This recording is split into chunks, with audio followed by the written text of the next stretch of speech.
പിതാവിൻ്റെയും പുത്രൻ്റെയും പരിശുദ്ധാത്മാവിൻ്റെ നാമം മഹത്വപ്പെടുമാറാകട്ടെ. പരിമല സെമിനാരിയുടെ മാനേജരായിരിക്കുന്ന ഏറ്റവും ശ്രേഷ്ഠനായ എൽദോസച്ചൻ, വൈദിക സെമിനാരിയിൽ എൻ്റെ ജ്യേഷ്ഠ സഹോദരനായിരുന്ന സ്വാഗതം ആശംസിച്ച ഏറ്റവും പ്രിയപ്പെട്ട മാത്തുക്കുട്ടിയച്ചൻ, പ്രിയ ജെർണച്ചൻ, പ്രിയ വൈദിക സഹോദരൻ, പ്രിയ ശുശ്രൂഷകരെ, പ്രിയമുള്ള മാതാപിതാക്കളെ, സഹോദരങ്ങളെ, കർത്താവായ യേശു ക്രിസ്തുവിൻ്റെ നിസ്തുലമായ നാമത്തിൽ എല്ലാവർക്കും സ്നേഹത്തിൻ്റെ വന്ദനവ് അറിയിക്കുകയാണ്. വളരെ അനുഗ്രഹകരമായ ദിവസങ്ങളിലൂടെയാണല്ലോ നാം യാത്ര ചെയ്യുന്നത്. ജൂൺ മാസം 16-ാം തീയതി മുതൽ 30 വരെയുള്ള ദിവസങ്ങൾ, 29 പറയും 30 ദിവസമുള്ള ദിവസങ്ങൾ ശ്ലീഹന്മാരുടെ നോമ്പായിട്ട് നമ്മൾ ആചരിച്ചുകൊണ്ടിരിക്കുകയാണ്. ഒരുപക്ഷെ സഭാമക്കളെല്ലാവരും പലപ്പോഴും ഓർക്കാതെ ചിലപ്പോൾ അവിസ്മരിച്ചുകൊണ്ട് പോകുന്ന ഒരു നോമ്പ് കൂടിയാണ് ശ്ലീഹന്മാരുടെ നോമ്പുകൾ. വളരെ പ്രാധാന്യമുള്ള ഒരു കാനൂനി നോമ്പാണ് ശ്ലീഹന്മാരുടെ നോമ്പുകൾ. എന്തുകൊണ്ടാണ്, എന്തിനു വേണ്ടിയാണ് നാം ശ്ലീഹന്മാരുടെ നോമ്പുകൾ നമ്മൾ അനുഷ്ഠിക്കുന്നത് എന്ന് നമ്മൾ പരിശോധിക്കുമ്പോൾ പരിശുദ്ധ വേദപുസ്തകം അതിന് വളരെ ശക്തമായ സന്ദേശങ്ങളും അതിന് ശക്തമായ അർത്ഥങ്ങളും നമുക്ക് നൽകുന്നുണ്ട് എന്നുള്ള പ്രത്യേകമായിട്ട് ഓർക്കണം. ബഹുമാനപ്പെട്ട മാത്തുക്കുട്ടിച്ചൻ ആദ്യമേ ഓർപ്പിച്ചതുപോലെ നമ്മുടെ കർത്താവിൻ്റെ ക്ഷണം സ്വീകരിച്ചുകൊണ്ട്, കർത്താവിൻ്റെ വിളി സ്വീകരിച്ചുകൊണ്ട്, മാതാപിതാക്കളെയും ദേശത്തെയും സർവത്തെയും ഉപേക്ഷിച്ചുകൊണ്ട് കർത്താവിൻ്റെ പിന്നാലെ കടന്നു വരികയും കർത്താവിന് വേണ്ടി സമർപ്പണത്തോടെ ശുശ്രൂഷ ചെയ്യുകയും തങ്ങളുടെ ജീവിതങ്ങളെ ദൈവസ്ഥലിൽ സമർപ്പിക്കുകയും ചെയ്ത, ഹോമിക്കുകയും ചെയ്ത പരിശുദ്ധ ശ്ലീഹന്മാരുടെ പെരുന്നാൾ വളരെ പ്രാധാന്യമുള്ളതാണെന്ന് നമുക്ക് ഓർക്കുവാനായിട്ടിടയാണ്. നാം എല്ലാവരും അറിയുന്നതുപോലെ, ചരിത്രം പഠിപ്പിക്കുന്ന പോലെയും നമ്മൾ ധ്യാനിക്കുന്ന പോലെയും വായിക്കുന്ന പോലെയും ഒക്കെ നമ്മുടെ കർത്താവിൻ്റെ ശ്ലീഹന്മാരൊന്നും സന്തോഷം അനുഭവിച്ചവരല്ല. അവരുടെ ജീവിതത്തിൽ ജനനം മുതൽ മരണം വരെയും കഷ്ടപ്പാടുകൾ മാത്രമായിരുന്നു. നമ്മുടെ യൗവന തലമുറ നമ്മളൊക്കെ ചിലപ്പോൾ ചിന്തിക്കുന്ന പോലെ എത്രയോ പ്രാവശ്യം ഇവരൊക്കെ ആത്മഹത്യ ചെയ്യേണ്ട സാഹചര്യം ഉണ്ടായിരുന്നു. അവിടെയൊക്കെയും അവർ ആത്മഹത്യ ചെയ്തില്ല, ദൈവത്തെ മുറുകെ പിടിച്ചുകൊണ്ട് ദൈവാന്വേഷിയുള്ള ദൈവത്തോട് ചേർന്ന് നടന്നു. നമ്മൾ അറിയുന്നത് പോലെ യോഹന്നാൻ ശ്ലീഹ മാത്രമാണ് സ്വാഭാവികമായ മരണം സ്വീകരിച്ചത്. 100 വയസ്സായപ്പോൾ സ്വാഭാവികമായ മരണം എന്ന് പറയുന്നത് അദ്ദേഹത്തിന് വിഷം കൊടുത്ത് കൊല്ലുവാനായിട്ട് ശ്രമിച്ചു. തിളയ്ക്കുന്ന എണ്ണയിലേക്ക് അദ്ദേഹത്തിൻ്റെ ശരീരത്തെ ഇടുവാനായിട്ടിടയായി. പക്ഷെ അവിടെ ദൈവം അദ്ദേഹത്തെ പരിപാലിച്ചു. ദാനിയേലിൻ്റെ ദൈവം യോഹന്നാൻ ശ്ലീഹായെയും പരിപാലിച്ചു. അതുകൊണ്ട് യോഹന്നാൻ ശ്ലീഹ മാത്രമാണ് രക്തസാക്ഷി മരണം പ്രാപിക്കാത്തത്. ബാക്കി നമ്മുടെ ശ്ലീഹന്മാരെല്ലാം നമ്മുടെ ചരിത്രം ഓർപ്പിക്കുന്ന പോലെ എല്ലാം രക്തസാക്ഷികളായിരുന്നു. പത്രോസ് പൗലോസ് ശ്ലീഹന്മാരുടെ നാമത്തിലാണ് പരിശുദ്ധ പരിമല തിരുമേനിയുടെ മധ്യസ്ഥം വളരെ അനുഗ്രഹീതമായിരിക്കുന്ന ഈ ദേവാലയം. ഈ ദേവാലയത്തിലേക്ക് നമ്മൾ കടന്നു വരുമ്പോൾ തന്നെ ഒരു നല്ല സുഗന്ധമുണ്ട് അല്ലെ. പ്രാർത്ഥനാ ജീവിതം നയിച്ച സഹന ജീവിതത്തിലൂടെ കടന്നു പോകുന്ന നമ്മുടെ പരിമല കൊച്ചു തിരുമേനിയുടെ സുഗന്ധം ഇവിടെ ഇങ്ങനെ അലയടിക്കുകയാണ്. ഒരു പെരുന്നാൾ സംബന്ധിച്ചപ്പോൾ ഞാൻ കേൾക്കുവാനിടയായി മലയാളത്തിൻ്റെ അനശ്വര സാഹിത്യകാരനെ സുകുമാർ അഴീക്കോട് അദ്ദേഹം പരിമല തിരുമേനിയെ വിശേഷിപ്പിച്ചത് പരിമള തിരുമേനി എന്നാണ്. പരിമളം ഇങ്ങനെ പരിലസിച്ചുകൊണ്ടിരിക്കുകയാണ് ദേവാലയത്തിലേക്ക് കടന്നു വരുമ്പോൾ. എത്രയോ ആൾ കണ്ണുനീരുകളും നൊമ്പരങ്ങളും അഭയയാചനകളുമായിട്ട് കടന്നു വന്ന അനുഗ്രഹങ്ങൾ പ്രാപിച്ചുകൊണ്ടേയിരിക്കുന്നു ഈ പരിശുദ്ധ പിതാവിൻ്റെ പുണ്യപാദത്തിൽ നിന്നും. ഞാനിവിടെ കടന്നു വരുമ്പോൾ ആ കബറിങ്കിൽ പോയി പ്രാർത്ഥിച്ചു. ആ കട്ടിൽ ഒരു നിമിഷം ഞാൻ അവിടെ കട്ടിലിൻ്റെ അരികിൽ നിന്നു. നമുക്കത്ര ആശ്വാസം ലഭിക്കുന്നത് ഞാൻ ഓർക്കുന്നുണ്ട്. ഞാനിപ്പോൾ പട്ടമേറ്റിട്ട് ഏകദേശം 23 വർഷമാകുന്നു. ഞാൻ ശുശ്രൂഷ ചെയ്തിട്ടുള്ള എല്ലാ ദേവാലയങ്ങളിലും പതിവായി വെള്ളിയാഴ്ചകളിൽ പരിശുദ്ധൻ്റെ കബറിടത്തിലേക്ക് വന്ന പ്രാർത്ഥി ധാരാളം ആളുകളുണ്ട്. അത് ഒരുപക്ഷെ ഭൗതികമായ അനുഗ്രഹങ്ങൾക്ക് വേണ്ടിയാകാം, അവരുടെ ആഗ്രഹങ്ങൾ സാധിച്ചു ലഭിച്ചതിൻ്റെ നന്ദി സൂചകമായിട്ടായിരിക്കാം, അല്ലെങ്കിൽ ഒരു മാനസികമായ സമാധാനത്തിന് വേണ്ടിയായിരിക്കും. വ്യത്യസ്തമായ അനുഭവങ്ങളിലൂടെ ഇത് കടന്നു പോകുന്നു. വ്യത്യസ്തമായ തലങ്ങളിലൂടെ അത് അനുഭവിക്കുവാനായിട്ട് സാധ്യമായിട്ടുണ്ട്. നമ്മുടെ പരിശുദ്ധ ശ്ലീഹന്മാരൊക്കെയും വളരെ കഷ്ടതകളിലൂടെ കടന്നു പോയതാണ്. പത്രോസ് പൗലോസ് ശ്ലീഹന്മാരുടെ നോമ്പ് നമ്മൾ പെരുന്നാൾ ജൂൺ മാസം 29-ാം തീയതി ആചരിക്കുന്നു. ഈ ദേവാലയം പരിശുദ്ധ പത്രോസ് പൗലോസ് ശ്ലീഹന്മാരുടെ മധ്യസ്ഥൽ അനുഗ്രഹീതമായ ദേവാലയമാണ്. ആ നാമത്തിൽ ഉള്ള ദേവാലയമാണ്. ഇവിടെ ജൂൺ 29-ാം തീയതി പെരുന്നാൾ ആചരിക്കുവാനായിട്ട് ഒരുക്കപ്പെടുകയാണ്. ഓർത്തു നോക്കുക, പത്രോസ് ശ്ലീഹായുടെ ജീവിതം ഒരുപക്ഷെ മാനുഷികമായ ഒത്തിരി ബലഹീനതകളൊക്കെ അദ്ദേഹത്തിൻ്റെ ജീവിതത്തിൽ ഉണ്ടായിരുന്നു. കർത്താവിനെ ക്രൂശിക്കുവാനായിട്ട് യെരൂശലേമിൻ്റെ വീതികളിലൂടെ കടന്നു പോകുമ്പോൾ റോമ പട്ടാളക്കാരാൽ ബന്ധിക്കപ്പെട്ട് ആക്ഷേപത്തിൻ്റെ ഉഗ്രമായ ശാസനകൾ നേടി കടന്നു പോകുമ്പോൾ അവിടെ തീകാഞ്ഞുകൊണ്ട് സ്ത്രീ ചോദിച്ചു, ഇത് നീയും ആ ഗുരുവിൻ്റെ കൂടെ ഉണ്ടായിരുന്നല്ലേ എന്ന് ചോദിച്ചപ്പോൾ കർത്താവ് മുന്നമേ സൂചിപ്പിച്ചതുപോലെ പ്രവചനം പൂർത്തീകരിക്കുവാൻ വേണ്ടി പത്രോസ്ലീഹ പറഞ്ഞു, അയ്യോ ഞാൻ അവനെ അറിയുക പോലുമില്ല എന്ന് പറഞ്ഞു. മാനുഷികമായ ബലഹീനത മൂലം ഞാൻ അവനെ അറിയുക പോലുമില്ല എന്ന് പറഞ്ഞു. പക്ഷേ കുറച്ച് മണിക്കൂറുകൾ കഴിയുമ്പോൾ ഈ നസറാനായ ഗുരുവിനെ ബന്ധിസ്ഥനാക്കി ക്രൂശിക്കുവാൻ കാൽവറിയിലേക്ക് പോകുമ്പോൾ ആ നസറാനായ ഗുരു ഒന്ന് തിരിഞ്ഞു നോക്കിയപ്പോൾ അവനോട് പൊട്ടിക്കരയുക. അവൻ്റെ ജീവിതം പൂർണ്ണമായിട്ട് സമർപ്പിക്കപ്പെട്ടു. അവൻ പൊട്ടിക്കരയുകയാണ്. അവൻ പദം പറഞ്ഞു കരയുകയാണ്, എൻ്റെ ഗുരുവിനെ ഞാൻ ഒറ്റിക്കൊടുത്തല്ലോ, എൻ്റെ ഗുരുവിനോട് ഞാൻ നിന്ന് പറഞ്ഞല്ലോ, ഞാൻ അവനെ മാറ്റിപ്പറയുവാനായിട്ട് ഇടയായല്ലോ എന്ന് പരിദേവനം കഴിക്കുന്ന പത്രോസ്ലീഹയെ കാണുവാൻ സാധിക്കും. അതുകൊണ്ട് ആ പത്രോസ്ലീഹ പറഞ്ഞു, എന്നെ എത്ര വേണമെങ്കിലും അടിച്ചു, എത്ര വേണമെങ്കിലും നിങ്ങൾ എൻ്റെ മുറിവുകൾ, ശരീരത്തിൽ മുറിവുകൾ ഏൽപ്പിച്ചു, പക്ഷെ എനിക്ക് ഒരാഗ്രഹം മാത്രമേ ഉള്ളൂ. കൊല്ലുവാൻ വന്ന പട്ടാളക്കാരോട് പറയുക, എനിക്ക് എൻ്റെ അരുമനാഥൻ്റെ പാദങ്ങളെ സ്പർശിക്കണം, ഞാൻ ചെയ്ത തെറ്റുകൾക്ക് എനിക്ക് അവനോട് മാപ്പ് പറയണം, എൻ്റെ ഈ കണ്ണുനീര്, അവസാന തുള്ളി കണ്ണുനീര് ഈ ഗുരുവിൻ്റെ പാദത്തിലൊന്ന് എനിക്ക് കൊടുക്കണം, എന്നിട്ട് വേണം എനിക്ക് മരിക്കുവാൻ. പട്ടേൽ സമ്മതിച്ചു. അതുകൊണ്ട് നമ്മൾ ചരിത്രം പഠിപ്പിക്കുന്നത് പത്രോസ്ലീഹ കർത്ത ഗുരുനാഥൻ്റെ പാദത്തെ ചുംബിച്ചുകൊണ്ട് ശിരച്ഛേദം ചെയ്യപ്പെടുവാനായിട്ടിടയായി. പൗലോസ്ലീഹ അപ്പോസ്തലൻ കർത്താവിൻ്റെ 12 ശ്ലീഹന്മാരിൽ ഒരുവനല്ലെങ്കിലും പത്രോസ് അപ്പോസ്തലനെ പോലെ പ്രാധാന്യമുള്ള വ്യക്തിയാണ്. അതുകൊണ്ടാണ് പത്രോസ് പൗലോസ്ലീഹന്മാരുടെ പെരുന്നാൾ ഒന്നിച്ചാചരിക്കുവാനിടയാണ്.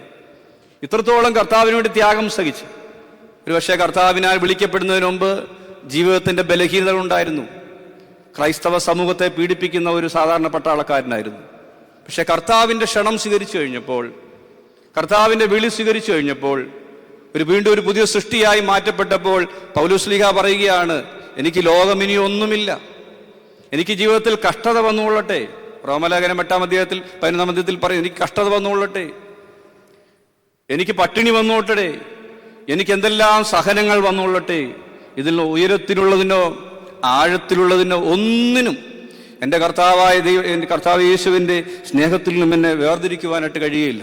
റോമലേഖനം 8-ാം അധ്യായം 35 മുതൽ 150 വരെയുള്ള വേദഭാഗം നമ്മൾ ധ്യാനിക്കണം.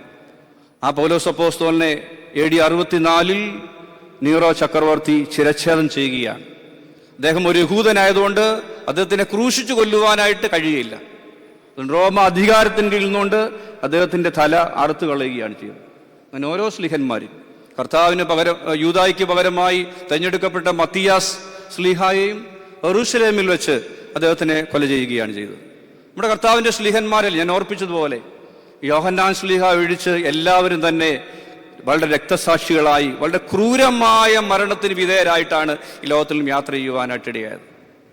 കർത്താവിൽ പ്രിയമുള്ളവരെ, ഈ സ്ലീഹന്മാരുടെ നോമ്പുകൾ, പെരുന്നാൾ നമ്മൾ ആചരിക്കുവാനായിട്ട് നമ്മൾ ഒരുങ്ങിക്കൊണ്ടിരിക്കുമ്പോൾ നമ്മുടെ ജീവിതത്തിൽ നമ്മൾ ചെറിയ ചെറിയ കഷ്ടതകളും പ്രയാസം അനുഭവിക്കുമ്പോൾ നമ്മൾ പലപ്പോഴും പരിഭവങ്ങൾ ദൈവത്തോട് പറയും. എൻ്റെ കർത്താവ്, എൻ്റെ ജീവിതത്തിൽ മാത്രം ഇത്രത്തോളം പ്രയാസങ്ങൾ, ഇങ്ങനെ കഷ്ടപ്പാട് എൻ്റെ ജീവിതത്തിൽ മാത്രം ഇങ്ങനെ വെല്ലുവിളികൾ, പ്രതികൂലം നിൽക്കുന്നത്. ഈ സമയത്തൊക്കെ നമ്മൾ ഈ വേദപുസ്തകത്തിൻ്റെ അകത്താരങ്ങളിലേക്ക് പോകണം.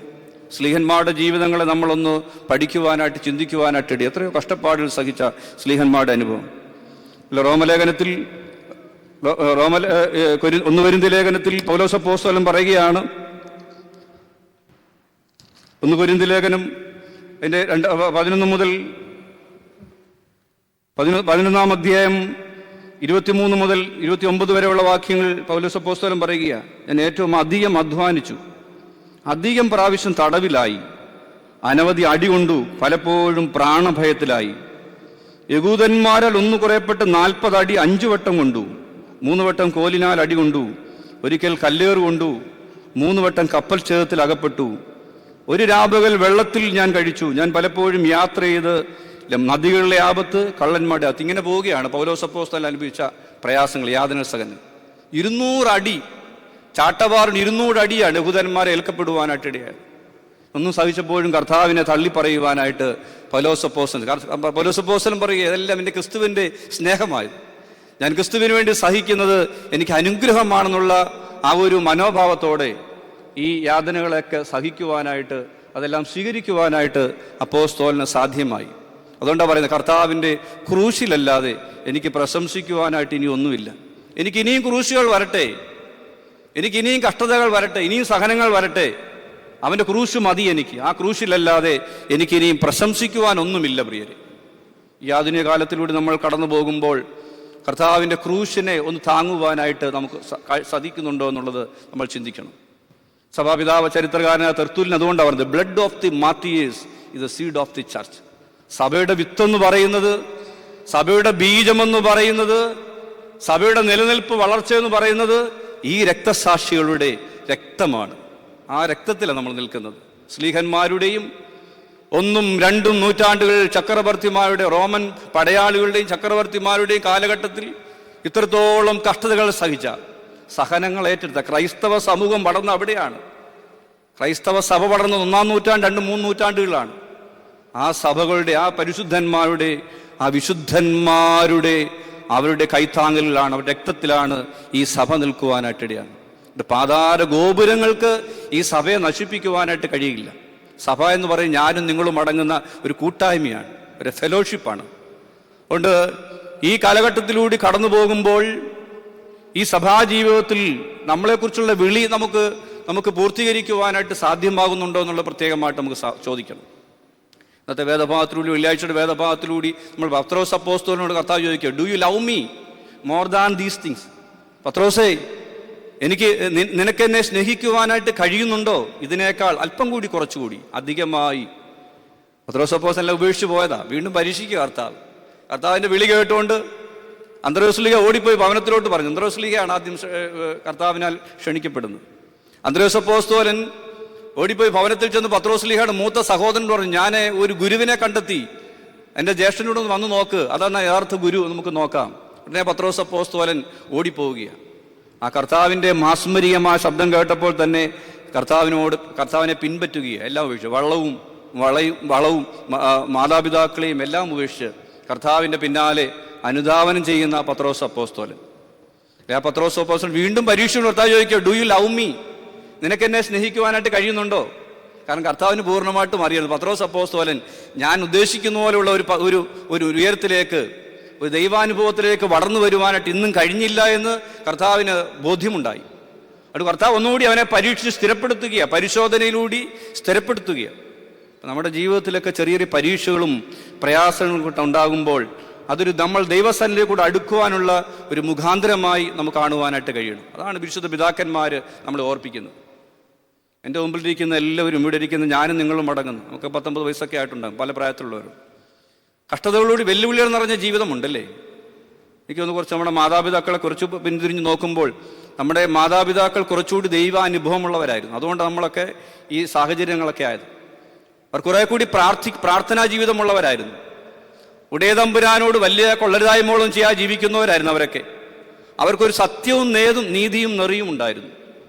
യോഹന്നാൻ ശ്ലീഹയൊക്കെ ലേഖനം എഴുതുമ്പോൾ യോഹന്നാൻ ശ്ലീഹയുടെ ലേഖനം 3-ാം ലേഖനത്തിൻ്റെ 4-ാം വാക്യത്തിൽ പറയുക, എൻ്റെ സഹോദരങ്ങളെ, ഞാൻ സുവിശേഷം അറിയിച്ച എൻ്റെ സഹോദരങ്ങളുണ്ടല്ലോ, അവർ സത്യത്തിലും നീതിയിലും ജീവിക്കുന്നുവെന്ന് കാണുന്നതിൽ എനിക്ക് വളരെ സന്തോഷമുണ്ടെന്നാണ് പറയുന്നത്. ശ്ലീഹ പറയുക, വാർദ്ധക്യത്തിലൂടെ കടന്നു പോകുന്നത്.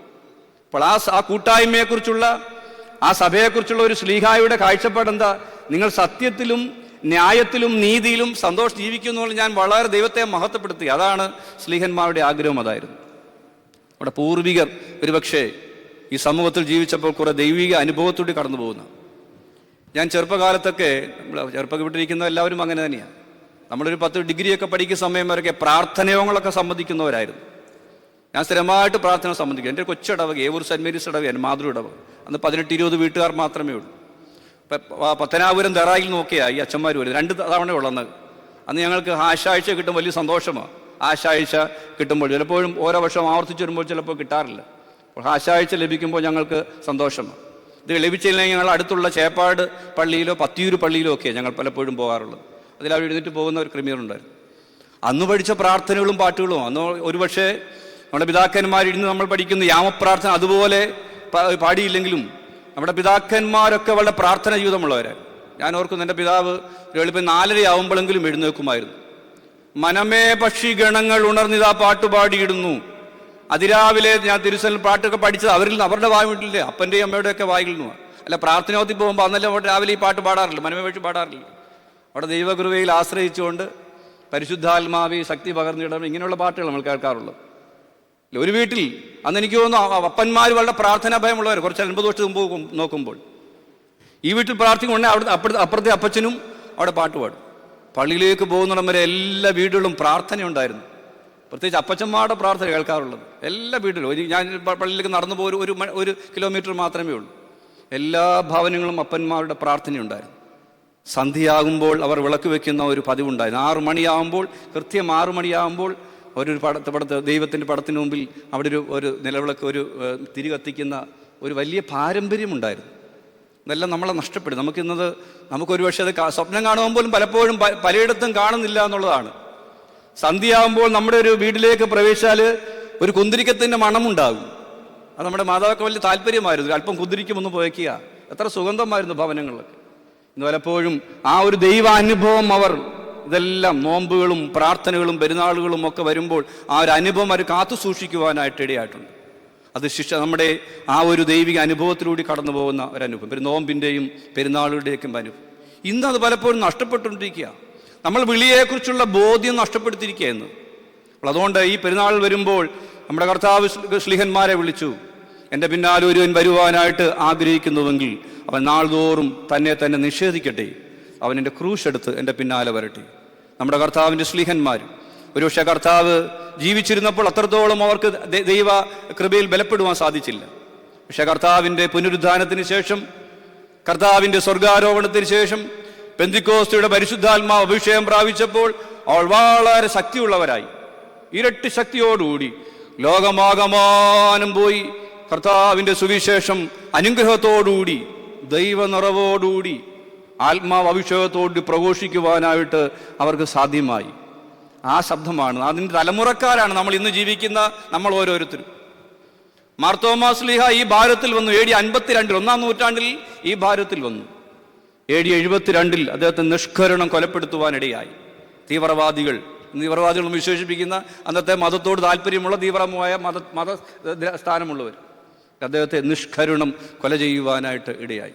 നോർക്കുക, ആ അപ്പോസ്തലനോട് വന്ന് ഈ വേദപുസ്തകത്തിന്റെ വെളിച്ചം നമുക്ക് പകർന്നു വന്നു. ഇത് സത്യദൈവത്തിന്റെ സത്യവെളിച്ചം. ഈ വെളിച്ചം നമുക്ക് പകർന്നുകൊണ്ടാണ് നമ്മൾ ഇന്ന് ദൈവിക ബോധ്യത്തോടുകൂടി, ആ ദൈവാനുഭവത്തോടുകൂടി, ദൈവസ്നേഹത്തോടെ അല്പമെങ്കിലും ജീവിക്കുവാനായിട്ട് നമുക്ക് സാധിക്കുന്നു.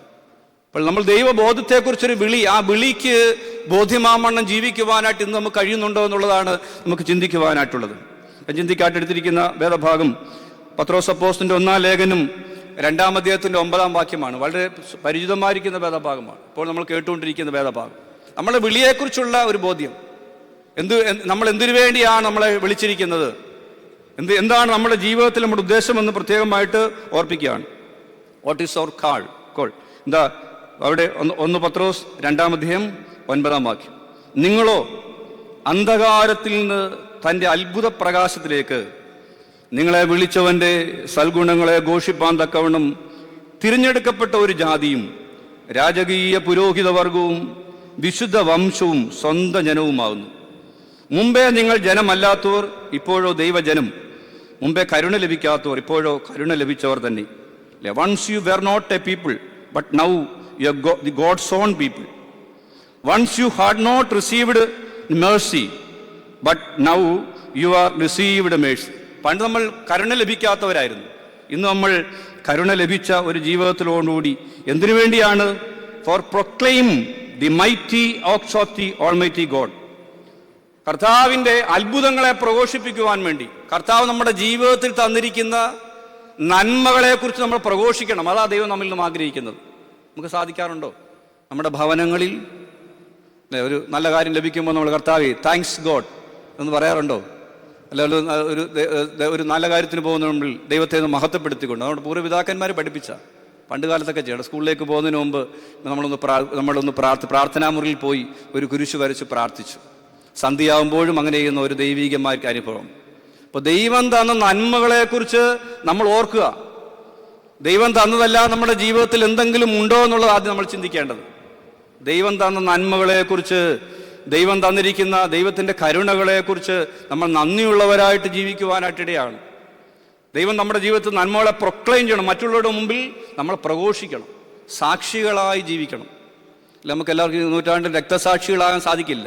തെർത്തുല്യം പറഞ്ഞു, the blood of the martyrs, സഭയെന്ന് പറയുന്നത് രക്തസാക്ഷിയുടെ രക്തം. എന്നാൽ പരിശുദ്ധ പരുമല തിരുമേനി ജീവിത വിശുദ്ധി കൊണ്ട്, പ്രാർത്ഥനാ ജീവിതം കൊണ്ട്, സഹനമാ ജീവിത യാഥാർത്ഥ്യം കൊണ്ട് ഒരു സഭയെ കെട്ടിപ്പടുത്ത ഒരു അനുഗ്രഹീത ഒരു പുണ്യവാനായ തിരുമേനി. ഈ ശ്ലോകത്തിൽ നമ്മളെക്കുറിച്ച് ദൈവത്തിൻ്റെ ആഗ്രഹം ഇത് തന്നെ. എന്താ പറയുന്നത്? വിശുദ്ധമായ ജീവിതം കൊണ്ട് നാം ആയിരിക്കുന്നിടം, നമ്മുടെ കുടുംബങ്ങളിലായിക്കോട്ടെ, നമ്മുടെ ദേവാലയങ്ങളിലായിക്കോട്ടെ, നമ്മൾ ഇടപെടുന്ന മേഖലകളിലായിക്കോട്ടെ, ജോലിയിടങ്ങളിലായിക്കോട്ടെ, നമ്മളായിരിക്കുന്ന എല്ലാ മേഖലകളിലും ദൈവത്തിൻ്റെ സാക്ഷികളായിട്ട് ജീവിക്കുവാനായിട്ട് നമുക്ക് സാധ്യമാകുന്നുണ്ടോ? കാരണം എന്താണ്? ഒന്നാമതായിട്ട് പറയുക, 4 ചിന്തകളാണ് നമ്മൾ ചിന്തിക്കുവാൻ ആഗ്രഹിക്കുന്നത്. ഒന്നാമതായിട്ട് പറഞ്ഞ് വി ആർ കോൾഡ് ഫോർ തെരഞ്ഞെടുക്കപ്പെട്ട ഒരു we are a chosen race. We are a chosen race. ഒരു തെരഞ്ഞെടുക്കപ്പെട്ട ജാതിയായിട്ട് നമ്മളെ മാറ്റിയിരിക്കുകയാണ്. തിരഞ്ഞെടുക്കപ്പെട്ട ഒരു ജാതിയായിട്ട് നമ്മൾ മാറപ്പെട്ടിരിക്കുകയാണ്. അപ്പോസ്തലപ്രവൃത്തികൾ നമ്മൾ വായിക്കുമ്പോൾ, അപ്പോസ്തലപ്രവൃത്തികൾ നമ്മൾ പെന്തക്കോസ്തി പെരുന്നാളിൻ്റെ ദിവസം നമുക്ക് വായിക്കുന്ന വേദഭാഗം, അപ്പോസ്തലപ്രവൃത്തി 4-ാം അധ്യായത്തിൻ്റെ 32 മുതൽ 35 വരെയുള്ള വേദഭാഗം വായിക്കുമ്പോൾ ആദിമസഭയുടെ ജീവിത ശൈലി, ആദിമസഭയുടെ ആത്മീയമായ ജീവ നിലവാരം എങ്ങനെയാണെന്ന് വളരെ ഭംഗിയോടുകൂടി അവിടെ പറയുന്നത്. എന്താ? ആദിമസഭയിൽ ദൈവത്തിൻ്റെ പരിശുദ്ധാത്മാവ് പ്രാപിച്ചവരെല്ലാവരും കൂടുതൽ ദൈവ അഭിഷേകമായി ദൈവകൃപയിൽ ബലപ്പെട്ടു. അവർക്ക് സ്വന്തമെന്ന് പറയുവാനായിട്ട് ഒന്നും തന്നെ അവർ മാറ്റി വെച്ചില്ല. എല്ലാവരുടെയും പൊതുവകയായിട്ട് അവരെണ്ണി. അതാ ഒന്നാമത് അവരുടെ ജീവ നിലവാരം, ആത്മീയ നിലവാരം. സ്വാർത്ഥതയില്ലായിരുന്നു നമ്മുടെ ജീവിതത്തിൽ. ആദിമ സഭയുടെ ജീവിതത്തിൽ സ്വാർത്ഥതയില്ലായിരുന്നു. ഇന്ന് നമ്മൾ എൻ്റേത് നിൻ്റേത്, ഭാര്യയുടെ ശമ്പളം, ഭർത്താവിന് ശമ്പളം, മക്കളുടെ ശമ്പളം. മാതാപിതാക്കൾ പഠിപ്പിക്കുന്നു അങ്ങനെ തന്നെയാണ് അല്ലേ? പെൺകുട്ടികൾ മരുമക്കളോട് പറയും, എട്ട് നിൻ്റെ ശമ്പളം നീ പ്രത്യേകം ഒരു അക്കൗണ്ടിൽ സൂക്ഷിച്ചോ കേട്ടോ, നിനക്ക് ആവശ്യമുള്ളപ്പം എടുക്കാം. അങ്ങനെ നമ്മൾ പഠിപ്പിക്കുന്ന ഒരു സ്വഭാവം രീതി പോലും ഉണ്ട് അല്ലേ? അവൻ്റെ ശമ്പളം അവൻ്റെ കയ്യിൽ ഇരിക്കട്ടെ, ഇങ്ങനെ പഠിപ്പിക്കുന്ന ഒരു രീതി. ആദിമസഭയുടെ ജീവിത നിലവാരം എങ്ങനെയാ? എൻ്റേതും നിൻ്റേതൊന്നും പറയുവാനായിട്ട് അവിടെ ഒന്നുമില്ല. എല്ലാം പൊതുവകയായിട്ട് എണ്ണി. എല്ലാവരും അവരുടെ സ്വത്തുകൾ കൊണ്ട് അപ്പോസ്തലന്മാരുടെ കാഴ്ചകൾ കൊണ്ട് വെച്ചു. അവർക്ക് ആവശ്യമുള്ള അന്നേക്കുള്ളത് സ്വർഗീയ മന്ന കൊടുത്തതുപോലെ ദൈവജനം മരുഭൂമിയിലൂടെ കടന്നു പോയപ്പോൾ അവർക്ക് അന്നേക്കുള്ള ആഹാരം മന്ന കൊടുത്ത് കാടപ്പക്ഷിയും കൊടുത്തവരെ പരിപാലിപ്പിച്ചതുപോലെ ശിഷ്യന്മാരൊക്കെ ആവശ്യമുള്ളത് കൊടുത്തു. അവിടെയും കള്ളത്തരം കാണിക്കുന്ന ഒരു കുടുംബം ഉണ്ടായിരുന്നു. അത് നമ്മൾ 5-ാം അധ്യായത്തിൽ വായിക്കുന്നുണ്ട്. അല്ല, അനന്യാസും സഫീറയും കുറച്ചെടുത്ത് മാറ്റിവെച്ചു. കാരണം നാളെ ഈ സ്ലീഹന്മാരുടെ കയ്യിരിക്കുന്ന എല്ലാവരും തീർന്നു പോയാൽ എന്തോ കൊടുക്കും. നാളെ പട്ടിണി വന്നാൽ ഞങ്ങൾക്കൊരു എന്തോ ഒരു സേഫ്റ്റി വേണ്ടേ, സുരക്ഷിതം വേണ്ടേ. അതുകൊണ്ട് അനന്യാസും സഫീറയും അവിടെ എന്ത് ചെയ്തു? അല്പം മാറ്റിവെച്ചു. പക്ഷെ അവിടെ കാൽക്കൽ തന്നെ പാപം, അവിടെ മരണം അവരുടെ കാൽക്കൽ തന്നെ ഉണ്ടായിരുന്നു. ഉടൻ തന്നെ വീഴുക, മരിച്ചു വീഴുക. ആദിമസഭയിലെ, പരിശുദ്ധ സഭയിലെ ആദ്യ മോഷണം, ആത്മീയ പാപം അതായിരുന്നു. എന്താണ് മോഷണം? മോഷണം. പള്ളിയിൽ സ്വത്തെടുത്ത് മാറ്റിവെക്കുവാനായിട്ട് പോയി. അവർക്ക് അതൊന്നും നമുക്ക് ഒരിക്കലും അത് ശാശ്വതമല്ല. ഉടനെ തന്നെ മരണം അവിടെ കൂടെ നിൽക്കുക. അവരും ആ തലമുറകൾക്ക് കൂടി അത് ശാപമായി മാറുന്ന ഒരു സാഹചര്യത്തിലേക്ക് പോവുകയാണ്. അപ്പോൾ ആദിമസഭയിലെ ജീവനിലം വളരെ അനുഗ്രഹീതമായ ഒരു ജീവനിലവാരമായിരുന്നു. എല്ലാവരും അനുഗ്രഹിക്കപ്പെട്ട. കാരണം അവർക്കൊരു ബോധ്യമുണ്ടായിരുന്നു. എന്താ ആ ബോധ്യം? ദൈവത്തിൻ്റെ പരിശുദ്ധാത്മാവിൻ്റെ കൃപയിലാണ് ഞങ്ങൾ ജീവിക്കുന്നത്. അതാ പറഞ്ഞത്, ദൈവത്തിൻ്റെ വി ആർ ചൂസൺ പീപ്പിൾ, ഞങ്ങളൊരു തെരഞ്ഞെടുക്കപ്പെട്ട ജാതിയാണെന്നുള്ള ഒരു ബോധ്യം, ഞങ്ങൾ തെരഞ്ഞെടുക്കപ്പെട്ട ഒരു വർഗമാണെന്നുള്ള ഉത്തമമായ ഒരു ബോധ്യം ആദിമസഭയുടെ ജീവിത നിലവാരത്തിൽ, ആത്മീയ നിലവാരത്തിൽ ഉണ്ടായിരുന്നു. ഇന്ന് നമുക്ക് ഈ ബോധ്യം നഷ്ടപ്പെട്ടതാണ് ജീവിതത്തിലെ പരാജയത്തിൻ്റെ കാരണം. നമ്മുടെ ജീവിതത്തിൽ എവിടെയൊക്കെ എവിടെയെങ്കിലുമൊക്കെ പരാജയം സംഭവിക്കുന്നുണ്ടെങ്കിൽ ഈ ബോധ്യം നമുക്ക് നഷ്ടപ്പെട്ടിരിക്കുക. നമ്മൾ വിവാഹ കൂദാശയിൽ നമ്മൾ ഏവെങ്കിലും മുമ്പായിട്ട് പാടുന്ന വളരെ കർണരസമായൊരു പാട്ടുണ്ട്. ഏത് പാട്ടാണ് അറിയാം? സുന്ദരികളിലതി സുന്ദരി നീ ജാതികളിൻ സൂനു നിർമ്മതി ശലോമോൻ വിമല സഭേ നിന്നെ ലാളിപ്പു നിന്നധരങ്ങൾ മധുഭാഷിക്കുന്നു വസന സുഗന്ധം നീസാൻ കുസുമസമം. നീ നിൽക്കുന്ന മണവാട്ടിയെക്കുറിച്ച് പറയുന്നത് മാത്രമല്ല കേട്ടോ. 2000 വർഷങ്ങൾക്ക് മുമ്പ് ഇവിടെ ഇരിക്കുന്ന ഞാനും നിങ്ങളുമാകുന്ന മണവാട്ടികളെ കുറിച്ച് പിതാക്കന്മാർ പഠിപ്പിച്ച, നിങ്ങൾ സ്നേഹിക്കപ്പെടുവാനായിട്ട് യാതൊരു അർഹതയുമില്ലാതിരുന്ന ജനമായിരുന്നു, ഒരു വിമല സഭയായിരുന്നു. നിങ്ങളെ കൂട്ടിച്ചേർക്കുവാനായിട്ട് യാതൊരു അർഹതയുമില്ലായിരുന്നു. നിങ്ങളെ മണവാളൻ, സത്യമണവാളനായ യേശു ക്രിസ്തു നിങ്ങളെ കൂട്ടിച്ചേർത്തു. അതാ പറഞ്ഞത്, സുന്ദരികൾ സുന്നതി, ക്രിസ്തുവിന്റെ ക്രൂശിലെ രക്തത്താൽ നമ്മളെ വേർതിരിക്കപ്പെട്ടിരിക്കുകയാണ്. ജാതികളിൽ സൂനുമായവളെ, ജാതികളിൽ നിന്നെ വേർതിരിച്ച് വിശുദ്ധീകരിച്ചിരിക്കുന്നു.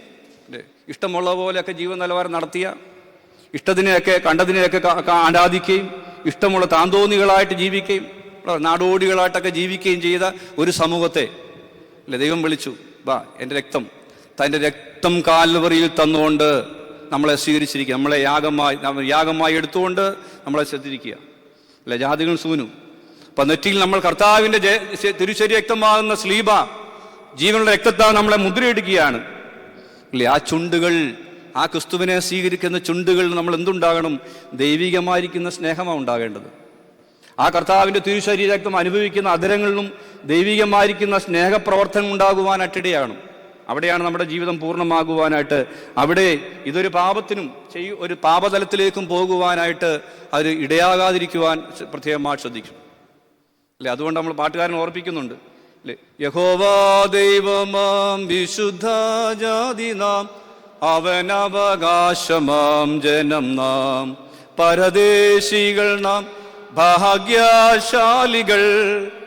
ഇതുപോലൊരു അതിന് 21-ാം നൂറ്റാണ്ടിലെ ആളുകളെ പറഞ്ഞു ഇതുപോലൊരു ജാതി ഉണ്ടോ നമ്മൾ ചോദിക്കണം. 21 ഇന്ന് ധരിക്കുന്ന പണ്ട് പാട്ടുകാരൻ യഹോവാ ദൈവമാം വിശുദ്ധ ജാതി നാം, അവനവകാശമാം ജനം നാം. യഹോവാ ദൈവമായിരിക്കുന്ന ജനം പുറപ്പാടിന്റെ പുസ്തകത്തിലൂടെ കടന്നു പോകുമ്പോൾ യഹോവാ ദൈവം തമ്പുരാൻ പറയുകയാണ്, നിങ്ങൾ എൻ്റെ കൽപ്പനകളെ അനുസരിച്ച് എൻ്റെ പ്രമാണങ്ങൾ നടക്കുകയാണെങ്കിൽ ഞാൻ നിങ്ങൾക്ക് ദൈവമായിരിക്കും. ഭൂമിയിലുള്ളതൊക്കെ ഇതെല്ലാം എൻ്റെ ആകട്ടെ, ഈ ഭൂമിയെല്ലാം, ഈ ഭൂമിയിലുള്ളതൊക്കെ ഞാൻ നിങ്ങൾക്ക് തരും. പക്ഷെ നിങ്ങൾ എന്ത് ചെയ്യണം? ഞാൻ പറയുന്ന വഴിയിലൂടെ നടക്കണം.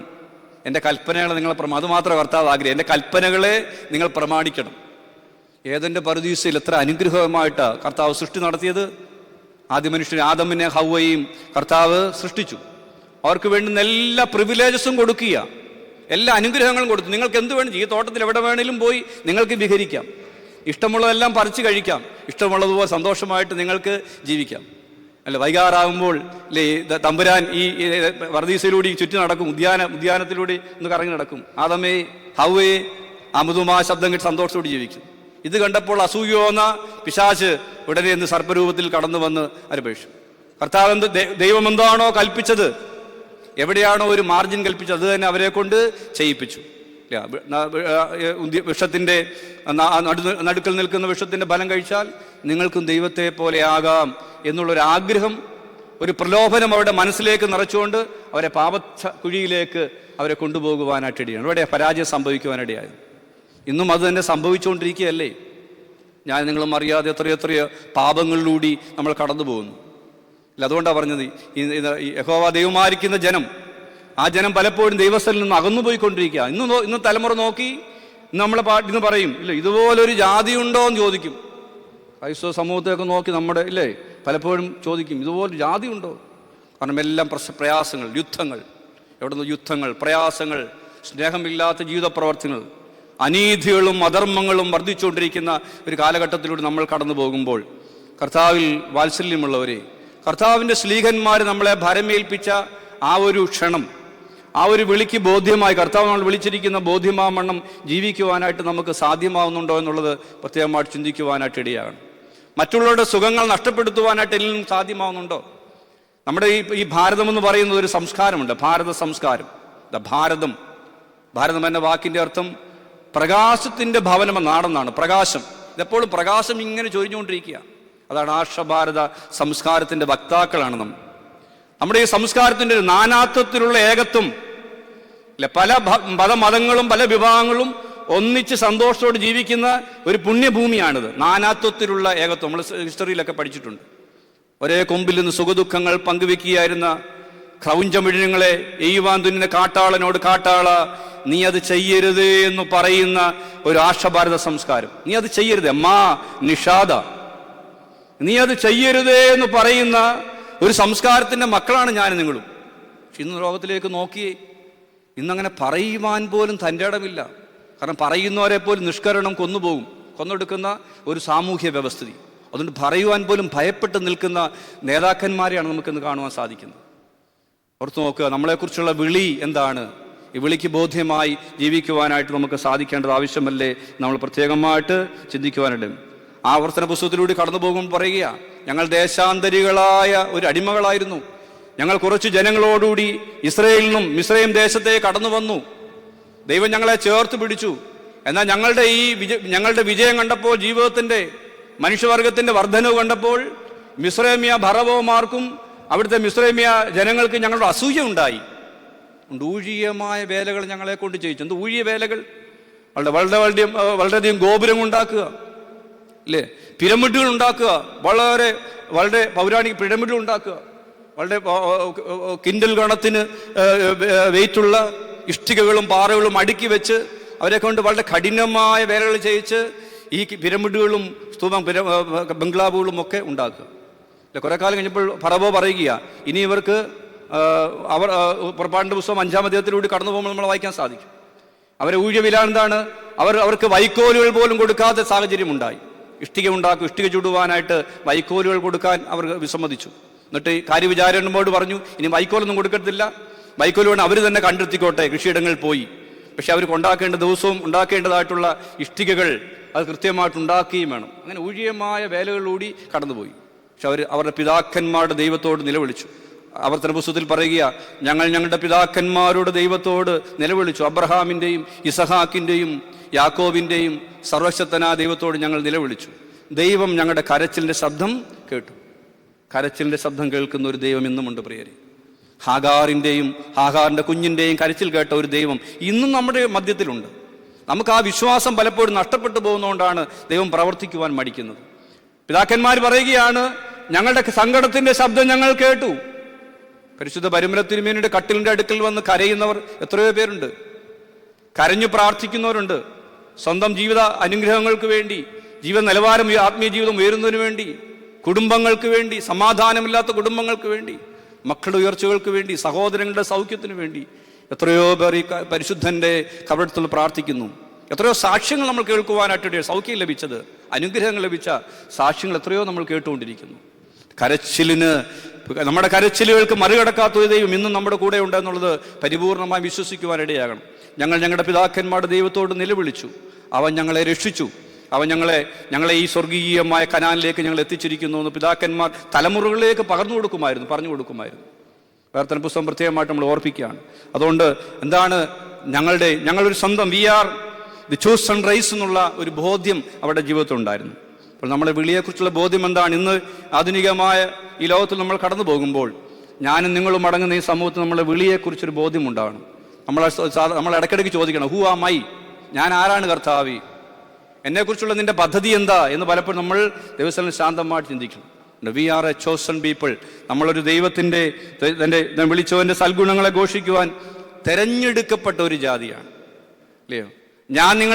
നിങ്ങൾ എന്നെ തിരഞ്ഞെടുത്തതല്ല, ഞാൻ നിങ്ങളെ തിരഞ്ഞെടുത്തിരിക്കുക. കർത്താവ് പറയുക, ഞാൻ നിങ്ങളെ തിരഞ്ഞെടുത്തിരിക്കുന്നു. ഇതിനു വേണ്ടിയാണ് എൻ്റെ സൽഗുണങ്ങളെ ഘോഷിപ്പാൻ. നിങ്ങളെക്കുറിച്ചുള്ള സൽഗുണങ്ങൾ എനിക്ക് കേൾക്കണം, നിങ്ങളെക്കുറിച്ചുള്ള സന്തോഷങ്ങൾ എനിക്ക് കേൾക്കാം. അതിനുവേണ്ടി നമ്മളെ തിരഞ്ഞെടുത്തിരിക്കുക പ്രിയരെ. നമ്മുടെ ജീവിത നിലവാരത്തിൽ നമ്മൾ സൽഗുണങ്ങളാണോ ദുർഗുണങ്ങളാണോ സൃഷ്ടാവിന് നമ്മൾ കാഴ്ചവെക്കുന്നതെന്ന് ഈ അവസരത്തിൽ നമ്മൾ ശാന്തമായിട്ട് ചിന്തിക്കുക. രണ്ടാമതായിട്ട്, we are called for a royal priesthood. ഒരു രാജകീയ പുരോഹിത വർഗമായിട്ട് നമ്മളെ തിരഞ്ഞെടുക്കുക. രാജകീയ പുരോഹിത വർഗമായിട്ട് നമ്മളെ തിരഞ്ഞെടുക്കുക. പഴയ നിയമത്തിലൂടെ കടന്നു പോകുമ്പോൾ പുരോഹിത പദവി ലേവി കുടുംബത്തിന് മാത്രമായിട്ട് അനുവദിക്കപ്പെട്ട വലിയ ശുശ്രൂഷയാണ്.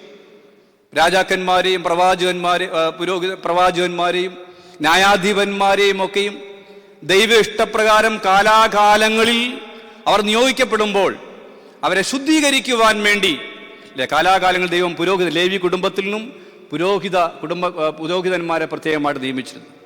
യഹോവ ദൈവം തമ്പുരാൻ സീനായ് മലയിൽ പുറപ്പാടിന്റെ പുസ്തകത്തിലൊക്കെ 3-ാം അധ്യായത്തിലൊക്കെ പറയും, സീനായ് മലയിലേക്ക് വിളിക്കുമ്പോൾ മോശയോട് പറയാം, മോശെ നീ മാത്രം കയറി വാ, മറ്റുള്ളവരെല്ലാം ഈ പർവ്വതത്തിന്റെ അടിവാരത്തിൽ തന്നെ നിൽക്കട്ടെ. ഇവിടെ നമ്മളെക്കുറിച്ച് പറയുക. അപ്പോൾ കലാകാലങ്ങളിൽ ചില ശുശ്രൂഷ നേതൃത്വം കൊടുക്കുവാൻ വേണ്ടി പുരോഹിതന്മാരെ അവിടെ തിരഞ്ഞെടുത്തിരിക്കുന്നു. എന്നാൽ പുതിയ നിയമത്തിലേക്ക് വരുമ്പോൾ നമ്മുടെ കർത്താവ് വി ആർ പ്രീസ്റ്റ്ഹുഡ്. നമ്മളെല്ലാവരും രാജകീയ പുരോഹിത വർഗത്തിൻ്റെ അവകാശികളാണ്. എത്ര പദവിയാണ് നമുക്ക് ദൈവം തന്നിരിക്കുന്നത്. ഞാനും നിങ്ങളും പ്രീസ്റ്റ്ഹുഡിൻ്റെ അവകാശികളാണ്. നമ്മൾ രാജകീയ പുരോഹിത വർഗത്തിൻ്റെ അനുഭവം പ്രാപിക്കുവാനായിട്ട് നമ്മൾ ഉടമസ്ഥരാണെന്നുള്ള പ്രത്യേകമായിട്ട് നമ്മൾ ഓർക്കുവാനായിട്ട് ഇടയാണ്. എബ്രായ ലേഖനം അതിൻ്റെ 10-ാം വാക്യത്തിൻ്റെ 19 വരെയുള്ള വാക്യങ്ങൾ പറയുകയാണ്. അതുകൊണ്ട് സഹോദരങ്ങളെ, യേശു തൻ്റെ ദേഹം എന്ന തിരുശയിൽ കൂടി നമുക്ക് പ്രതിഷ്ഠിച്ച ജീവനുള്ള പുതുവഴിയായി തൻ്റെ രക്തത്താൽ വിശുദ്ധ മന്ദിരത്തിലേക്കുള്ള പ്രവേശത്തിന് ധൈര്യവും ദേവാലയത്തിലേക്ക് ഒരു മഹാപുരോഹിതന് നമുക്കുള്ളതുകൊണ്ട് നാം ദുർമനസാക്ഷി നീങ്ങുമാറ് ഹൃദയങ്ങൾ തളിക്കപ്പെട്ടവരും ശുദ്ധവെള്ളത്താൽ ശരീരം കഴുകപ്പെട്ടവരുമായി വിശ്വാസത്തിന്റെ പൂർണ്ണ നിശ്ചയം പൂണ്ട് പരമാർത്ഥ ഹൃദയത്തോട് അടുത്ത് ചെല്ലുക. പ്രത്യാശയുടെ സ്വീകാര്യം നാം മുറുകെ പിടിച്ചുകൊള്ളുക. വാഗ്ദത്തം ചെയ്തവൻ അവൻ വിശ്വസ്തനാകുന്നുവല്ലോ. 4-ാം അധ്യായത്തിന്റെ 15 ഭാഗങ്ങളിലും നമുക്കത് വീണ്ടും കാണുവാൻ സാധിക്കും. അവിടെ പറയുകയാണ്, നമുക്കുള്ള മഹാപുരോഹിതൻ നമ്മുടെ ബലഹീനതകളുടെ സഹതാപം കാണിപ്പാൻ കഴിയാത്തവനല്ല, പാപമൊഴികെ സർവ്വത്തിലും നമുക്ക് തുല്യമായി പരീക്ഷിക്കപ്പെട്ടവൻ അത്രേ. അതുകൊണ്ട് കരുണ ലഭിപ്പാനും തക്ക സമയത്തുള്ള കൃപ പ്രാപിക്കുവാനുമായി നാം ധൈര്യത്തോട് കൃപാസനത്തെ അടുകിലേക്ക് വരിക. നമ്മളെല്ലാവരെയും വിളിക്കുക. നാം എല്ലാവരും വിളിക്കുന്ന എല്ലാവരും ഇവിടെ ധൈര്യമായിട്ട്, നമുക്കവിടെ ഭയം വേണ്ട, അവിടെ ആശങ്കകളൊന്നും വേണ്ട. നീ ധൈര്യത്തോട് വാ മക്കളെ, നിങ്ങൾ ധൈര്യത്തോട് വരിക. എന്തിനു വേണ്ടിയാണ്? ഈ ശുശ്രൂഷയിൽ കൂട്ടവകാശികളാകുവാനായിട്ട്. അതാ പെസഹായിൽ നമ്മൾ പ്രാർത്ഥിക്കും, രഹസ്യം രഹസ്യം കൽപ്പിച്ചീശൻ രഹസ്യമെനിക്കു മെൻ വീട്ടുകാർക്കും. ഇത് വലിയ രഹസ്യമാണ്. ഈ രഹസ്യത്തിൽ പങ്കാളികളാകുവാൻ എല്ലാവരെ കൊണ്ടും സാധ്യമാകുന്നില്ല. പിന്നെന്താണ്? കർത്താവ് യേശു ക്രിസ്തുവിൽ വിശ്വസിച്ച് കർത്താവിന്റെ തിരുശരീര രക്തങ്ങൾ അനുഭവിച്ച് കൂട്ടവകാശികളായ രാജകീയ പുരോഹിത വർഗമേ, നിങ്ങൾ ഈ കൃപാസനത്തിന് അടുക്കലേക്ക് സന്തോഷത്തോടുകൂടി ധൈര്യത്തോടുകൂടി നമ്മൾ അടുത്തു വരുവാനാണ് പ്രത്യേകമായിട്ട് ഓർക്കുന്നത്. അതുകൊണ്ട് പാട്ടുകാരൻ വീണ്ടും ഓർപ്പിക്കും, സുരലോക സുഖം വെടിഞ്ഞു എന്നെ തേടി വന്ന ഇടയൻ തൻ്റെ ദേഹമെന്ന തിരശീല ചീന്തി തവ മോക്ഷമാർഗം തുറന്നു. തൻ്റെ ദേഹമെന്ന തിരശീല ചീന്തി തവ മോക്ഷമാർഗം തുറന്നു. അവൻ എങ്ങനെയാണ് നമ്മളെ നേടിയെടുത്തത്? തൻ്റെ ദേഹം ചീന്തി തന്നു കാൽവറിയിൽ. അല്ല, പുരോഹിതന്മാർ ന്യായപ്രമാണത്തിലൂടെ കടന്നു പോകുമ്പോൾ, പഴയ നിയമത്തിലൂടെ കടന്നു പോകുമ്പോൾ ഓരോ വ്യക്തികളുടെയും പാപത്തിന്റെ കനമനുസരിച്ചുകൊണ്ട് കാളകളെയോ കോലാടുകളെയോ മുട്ടാടുകളെയോ, അതും വളരെ സാമ്പത്തികമായിട്ടില്ലാത്ത പ്രാക്കളെയോ അതിന് നിവൃത്തിയില്ലാത്തവരാണെങ്കിൽ ചെറു കുരുകിലുകളെയോ യാഗം അർപ്പിച്ചിരുന്ന സ്ഥാനത്ത് ഇവിടെ ലേഖനകർത്താവ് പറയുക, നമ്മുടെ ബലഹീന സഹതാപം കാണിപ്പാൻ ഇല്ലേ ഒരു മഹാപുരോഹിതൻ ഇവനതാ യാഗമായി തീർന്നിരിക്കുന്നത്. എബ്രായലേഖനം 3-ാം അധ്യായം 1-ാം വാക്യത്തിൽ അതുകൊണ്ട് അപ്പോസ്തോലനും മഹാപുരോഹിതനുമായ അവനെ നമ്മൾ ശ്രദ്ധിച്ചു നോക്കുമെന്നാണ് പറയുന്നത്. അതുകൊണ്ട് നമ്മൾ അവനെ ശ്രദ്ധിച്ചു നോക്കും. Therefore then we considered that Jesus for the apostle, the Holy Spirit. അതുകൊണ്ട് നമ്മൾ ആരെ കൺസിഡർ ചെയ്യണം? അപ്പോസ്തോലനും മഹാപുരോഹിതനുമായിരിക്കുന്ന ആ യേശുവിനെ നമ്മൾ സൂക്ഷിച്ചു നോക്കുവാനിടയാകണം. ഞാൻ നിങ്ങളും ഒരു മഹാപുരോഹിത വർഗത്തിൻ്റെ ഒരു വലിയ ഭാഗ്യശാലികളാണ്. എത്ര അനുഗ്രഹമാണ് ദൈവം തമ്പുരാൻ നമ്മുടെ ജീവിതത്തിൽ തന്നിരിക്കുന്നത് എന്ന് പ്രത്യേകമായിട്ട് നമ്മൾ ഓർക്കുവാനായിട്ടിടയാണ്. ദൈവം തമ്പുരാൻ പുറപ്പാടിൻ്റെ പുസ്തകത്തിലൂടെ കടന്നു പോകുമ്പോഴൊക്കെ ഇത് അനുഭവം നമുക്ക് കാണുവാനായിട്ട് സാധിക്കും. അതുകൊണ്ട് we are called for the highly priesthood. 1-ാം നൂറ്റാണ്ടിലെ ജീവിതശൈലി നമുക്കത് പ്രത്യേകമായിട്ട് ഓർക്കുവാനായിട്ടിടയാകും. ആ ശ്രേഷ്ഠ മഹാപുരോഹിതൻ നമുക്ക് വേണ്ടി കാൽവറിയിൽ യാഗമായതുകൊണ്ട് അവൻ്റെ സന്നിധിയിലേക്ക് അടുത്തു വരുവാനായിട്ട് നമുക്ക് സാധിക്കണം. മഹാപുരോഹിത വർഗത്തിൻ്റെ സാക്ഷികളായി ജീവിക്കുവാനായിട്ട് ആ ഒരു ക്രമീകരണം നമുക്ക് സാധിക്കുന്നുണ്ടോ എന്ന് ശാന്തമായി ചിന്തിക്കുവാനായിട്ട് നമുക്കിടയാണ്. 3-ാമതായിട്ട് പറയുകയാണ്, എന്താണ്? ഒരു സ്വന്തം വംശമാണ്, വിശുദ്ധ വംശമായിട്ട് നമ്മളെ അവൻ സ്വീകരിക്കുകയാണ്, വിളിക്കുകയാണ്. വിശുദ്ധ വംശമായിട്ട്, a holy nation, a chosen vessel ആയിട്ട് നമ്മളെ പ്രത്യേകമായിട്ട്. അവിടെ സ്ത്രീയെന്നോ പുരുഷനോ ഒന്നുമില്ല, അവിടെ ഏതെങ്കിലും പ്രത്യേക മതവിഭാഗങ്ങളൊന്നുമില്ല. ഈ ലോകത്തിലേക്ക് സൃഷ്ടിക്കപ്പെട്ട എല്ലാവരും എങ്ങനെയുള്ളവരായിരിക്കണം? വിശുദ്ധിയുള്ളവരായിരിക്കണം. ലേവ്യ പുസ്തകത്തിലൂടെ കടന്നു പോകുമ്പോൾ ദൈവത്വത്തിൻ്റെ വിശുദ്ധിയെക്കുറിച്ച് നമുക്ക് കാണുവാൻ സാധിക്കും. യഹോവ പറയുകയാണ്, ഞാൻ വിശുദ്ധനായിരിക്കുന്ന പോലെ നിങ്ങൾ ഓരോരുത്തരും വിശുദ്ധിയുള്ളവരായിട്ട് ജീവിക്കണം, വിശുദ്ധിയുള്ളവരായിട്ട് മാറണം. അല്ല, വിശുദ്ധം എന്ന വാക്കിൻ്റെ ഗ്രീക്ക് എബ്രാന്റെ റൂട്ട് വേർഡ് ഖാദോഷ് എന്നാണ്. ഖാദോഷ്, നമ്മൾ ഖാദീഷ്, ദൈവമേ നീ പരിശുദ്ധനാവുന്നു, ബലവാനെ നീ പരിശുദ്ധനാവുന്നു, മരണമില്ലാത്തവന് നീ പരിശുദ്ധന. ഖാദീഷ്, ഖാദീഷ് ആ താലോഹോ നമ്മൾ പാടും. ഖാദോഷ്, അതിൻ്റെ ഗ്രീക്ക് വാക്ക് മൂലപദം ഖാദോഷ്. ഇംഗ്ലീഷ് അർത്ഥം separated for to God, separated to God. ദൈവത്തിന് വേണ്ടി പ്രത്യേകമായിട്ട് വിളിച്ചു വേർതിരിക്കുകയാണ് നമ്മളെ, ഒരു പ്രത്യേക വംശമായിട്ട്. എന്തിനു വേണ്ടിയാണ്? വിശുദ്ധിയോടുകൂടി ജീവിക്കുവാൻ, ശുദ്ധിയോടുകൂടി ജീവിക്കുവാൻ. അതാ കർത്താവ് എപ്പോഴും കുഞ്ഞുങ്ങളെ സ്നേഹിച്ചു, ശിശുക്കളെ സ്നേഹിച്ചു. കർത്താവ് ശിഷ്യന്മാരൊക്കെ തിക്കിത്തിരക്ക് കുഞ്ഞുങ്ങളെ കണ്ടപ്പോൾ കർത്താവ് അവരെ ഇങ്ങനെ അടുത്ത് കഴിയും. കുഞ്ഞുങ്ങളെ എൻ്റെ അടുക്കിലേക്ക് വരുവാൻ വിടുവീൻ, അവരെ തടയരുത്. എന്തുകൊണ്ടാണ് കർത്താവ് അവരെ സ്നേഹിച്ചത്? ആ കുഞ്ഞുങ്ങളുടെ നൈർമല്യത, അവരുടെ വിശുദ്ധമായ ജീവിതം അത് കണ്ടുകൊണ്ടാണ് കർത്താവ് നിങ്ങൾ തിരിഞ്ഞ്. എന്നിട്ട് വീണ്ടും കർത്താവ് ഒന്നുകൂടെ ഒരു പ്രഖ്യാപനം കൂടി നടത്തി. എന്താ പറയുന്നത്? നിങ്ങൾ തിരിഞ്ഞ് ഈ ശിശുക്കളെ പോലെ ആയിത്തീരുന്നില്ലെങ്കിൽ സ്വർഗരാജ്യത്തിൽ പ്രവേശിക്കുവാനായിട്ട് നിങ്ങൾക്ക് കഴിയില്ല. നിങ്ങൾ തിരിഞ്ഞ് ആരെ പോലെ ആകണം? ശിശുക്കളെ പോലെ ആകണം. 91 വയസ്സുള്ള അപ്പച്ചന് കുഞ്ഞിനെ പോലെ ആകാൻ പറ്റുമോ? പക്ഷെ കുഞ്ഞുങ്ങളെ ഭാഗ്യസ്മരണാറ് ഒസ്താത്യോസ്വരുവിന് പറയുമായിരുന്നു, അല്ലെ, പ്രായം ചെല്ലുന്തോറും, അല്ലേ, പ്രായം ചെല്ലുന്ന നമ്മുടെ കുഞ്ഞുങ്ങളുടെ അവസ്ഥയിലേക്കാണ്, അല്ലയോ? ഒരു ശാരീരികമായിട്ടൊന്ന് നോക്കെങ്കിൽ അത് കറക്റ്റ് തന്നെയാണ്, അല്ലെ? കുഞ്ഞുങ്ങൾ പിച്ചു വെച്ച് നടക്കുമ്പോൾ മാതാപിതാക്കൾ, അല്ലെ, അവരുടെ ആവശ്യമുണ്ട്. മാതാപിതാക്കൾ വേണം അവർക്ക് വേണ്ടുന്ന എല്ലാവിധമായിട്ടുള്ള ശാരീരികമായ കൈത്താങ്ങലും കൊടുക്കുവാനായിട്ട്. പ്രായമാകുമ്പോഴും അങ്ങനെയല്ലേ, അല്ലേ? നമ്മുടെ അപ്പനും അമ്മയൊക്കെ പ്രായമാകുമ്പോൾ നമ്മളവിടെ കൈക്ക് പിടിച്ച് നടത്തണം.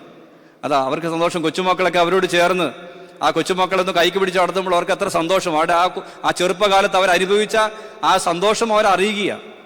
ഇന്ന് പക്ഷേ ആ സംസ്കാരം പലപ്പോഴും നഷ്ടപ്പെട്ടു പോകുന്നു. മനുഷ്യൻ ആർത്തി സംസ്കാരത്തിൻ്റെ ഭാഗമായി മനുഷ്യൻ സ്വസ്ഥതയില്ല, സമാധാനമില്ലാതെ ഈ ലോകത്തിൻ്റെ പിന്നാലെ ഇങ്ങനെ പരക്കം പായുക.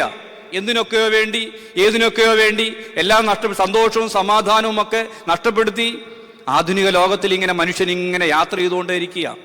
മുങ്ങിത്താകുന്ന കപ്പൽ പോലെ, ടാഗോർ വിശേഷിപ്പിച്ചിരിക്കുന്ന പോലെ ഈ ലോകത്തിൻ്റെ പിന്നാലെ എല്ലാവരും യാത്ര ചെയ്യുക. പുറകെ വരുന്ന യാനങ്ങളൊക്കെ ചോദിക്കും, ഇത് തന്നെയാണോ വഴി? അപ്പോൾ കഥാകാരൻ പറയും, ഇത് തന്നെയാണ് വഴി. കുറേ ദൂരം പോയി കഴിയുമ്പോൾ മുമ്പേ പോയ യാനങ്ങളെല്ലാം എവിടെയാ? വലിയ കുഴിയിൽ പോയി നിബദിക്കുന്ന കാണാൻ സാധിക്കുന്നു. മുമ്പേ പോയ വള്ളങ്ങളെല്ലാം വലിയ ചുഴിയിലേക്ക് പോവുകയാണ്. അപ്പോൾ കുറേ ബുദ്ധിമാന്മാരായ മനുഷ്യർ കുറച്ച് പേരുണ്ടായിരുന്നു. അവർ സർവ്വശക്തിയും എടുത്ത് തങ്ങളുടെ വള്ളങ്ങളെ അവൻ്റെ ഗതി മാറ്റുവാനായിട്ടിടയായി. അങ്ങനെ രക്ഷപ്പെടുന്നു. അപ്പോൾ ഈ ലോകം ഇങ്ങനെയാണ്, എല്ലാവരെയും മാടി വിളിക്കുക, ഈ ലോകത്തിൻ്റെ പിന്നാലെ വന്നാൽ നിങ്ങൾക്ക് സമാധാനമുണ്ടാകും. നമ്മുടെ ചെറുപ്പക്കാരെയൊക്കെ കോളേജുകളിലും സ്കൂളുകളിലും പഠിക്കുവാൻ പോകുന്ന കുഞ്ഞുങ്ങളെ അവരറിയാതെ അവരുടെ ജീവിതത്തിലേക്ക്, ഇല്ലേ, കുത്തിവെക്കുന്ന മാസ്മരികമായ വളരെ കഠിനമായ മയക്കുമരുന്നുകൾ കൊടുക്കുന്ന ഒരു ലോകം.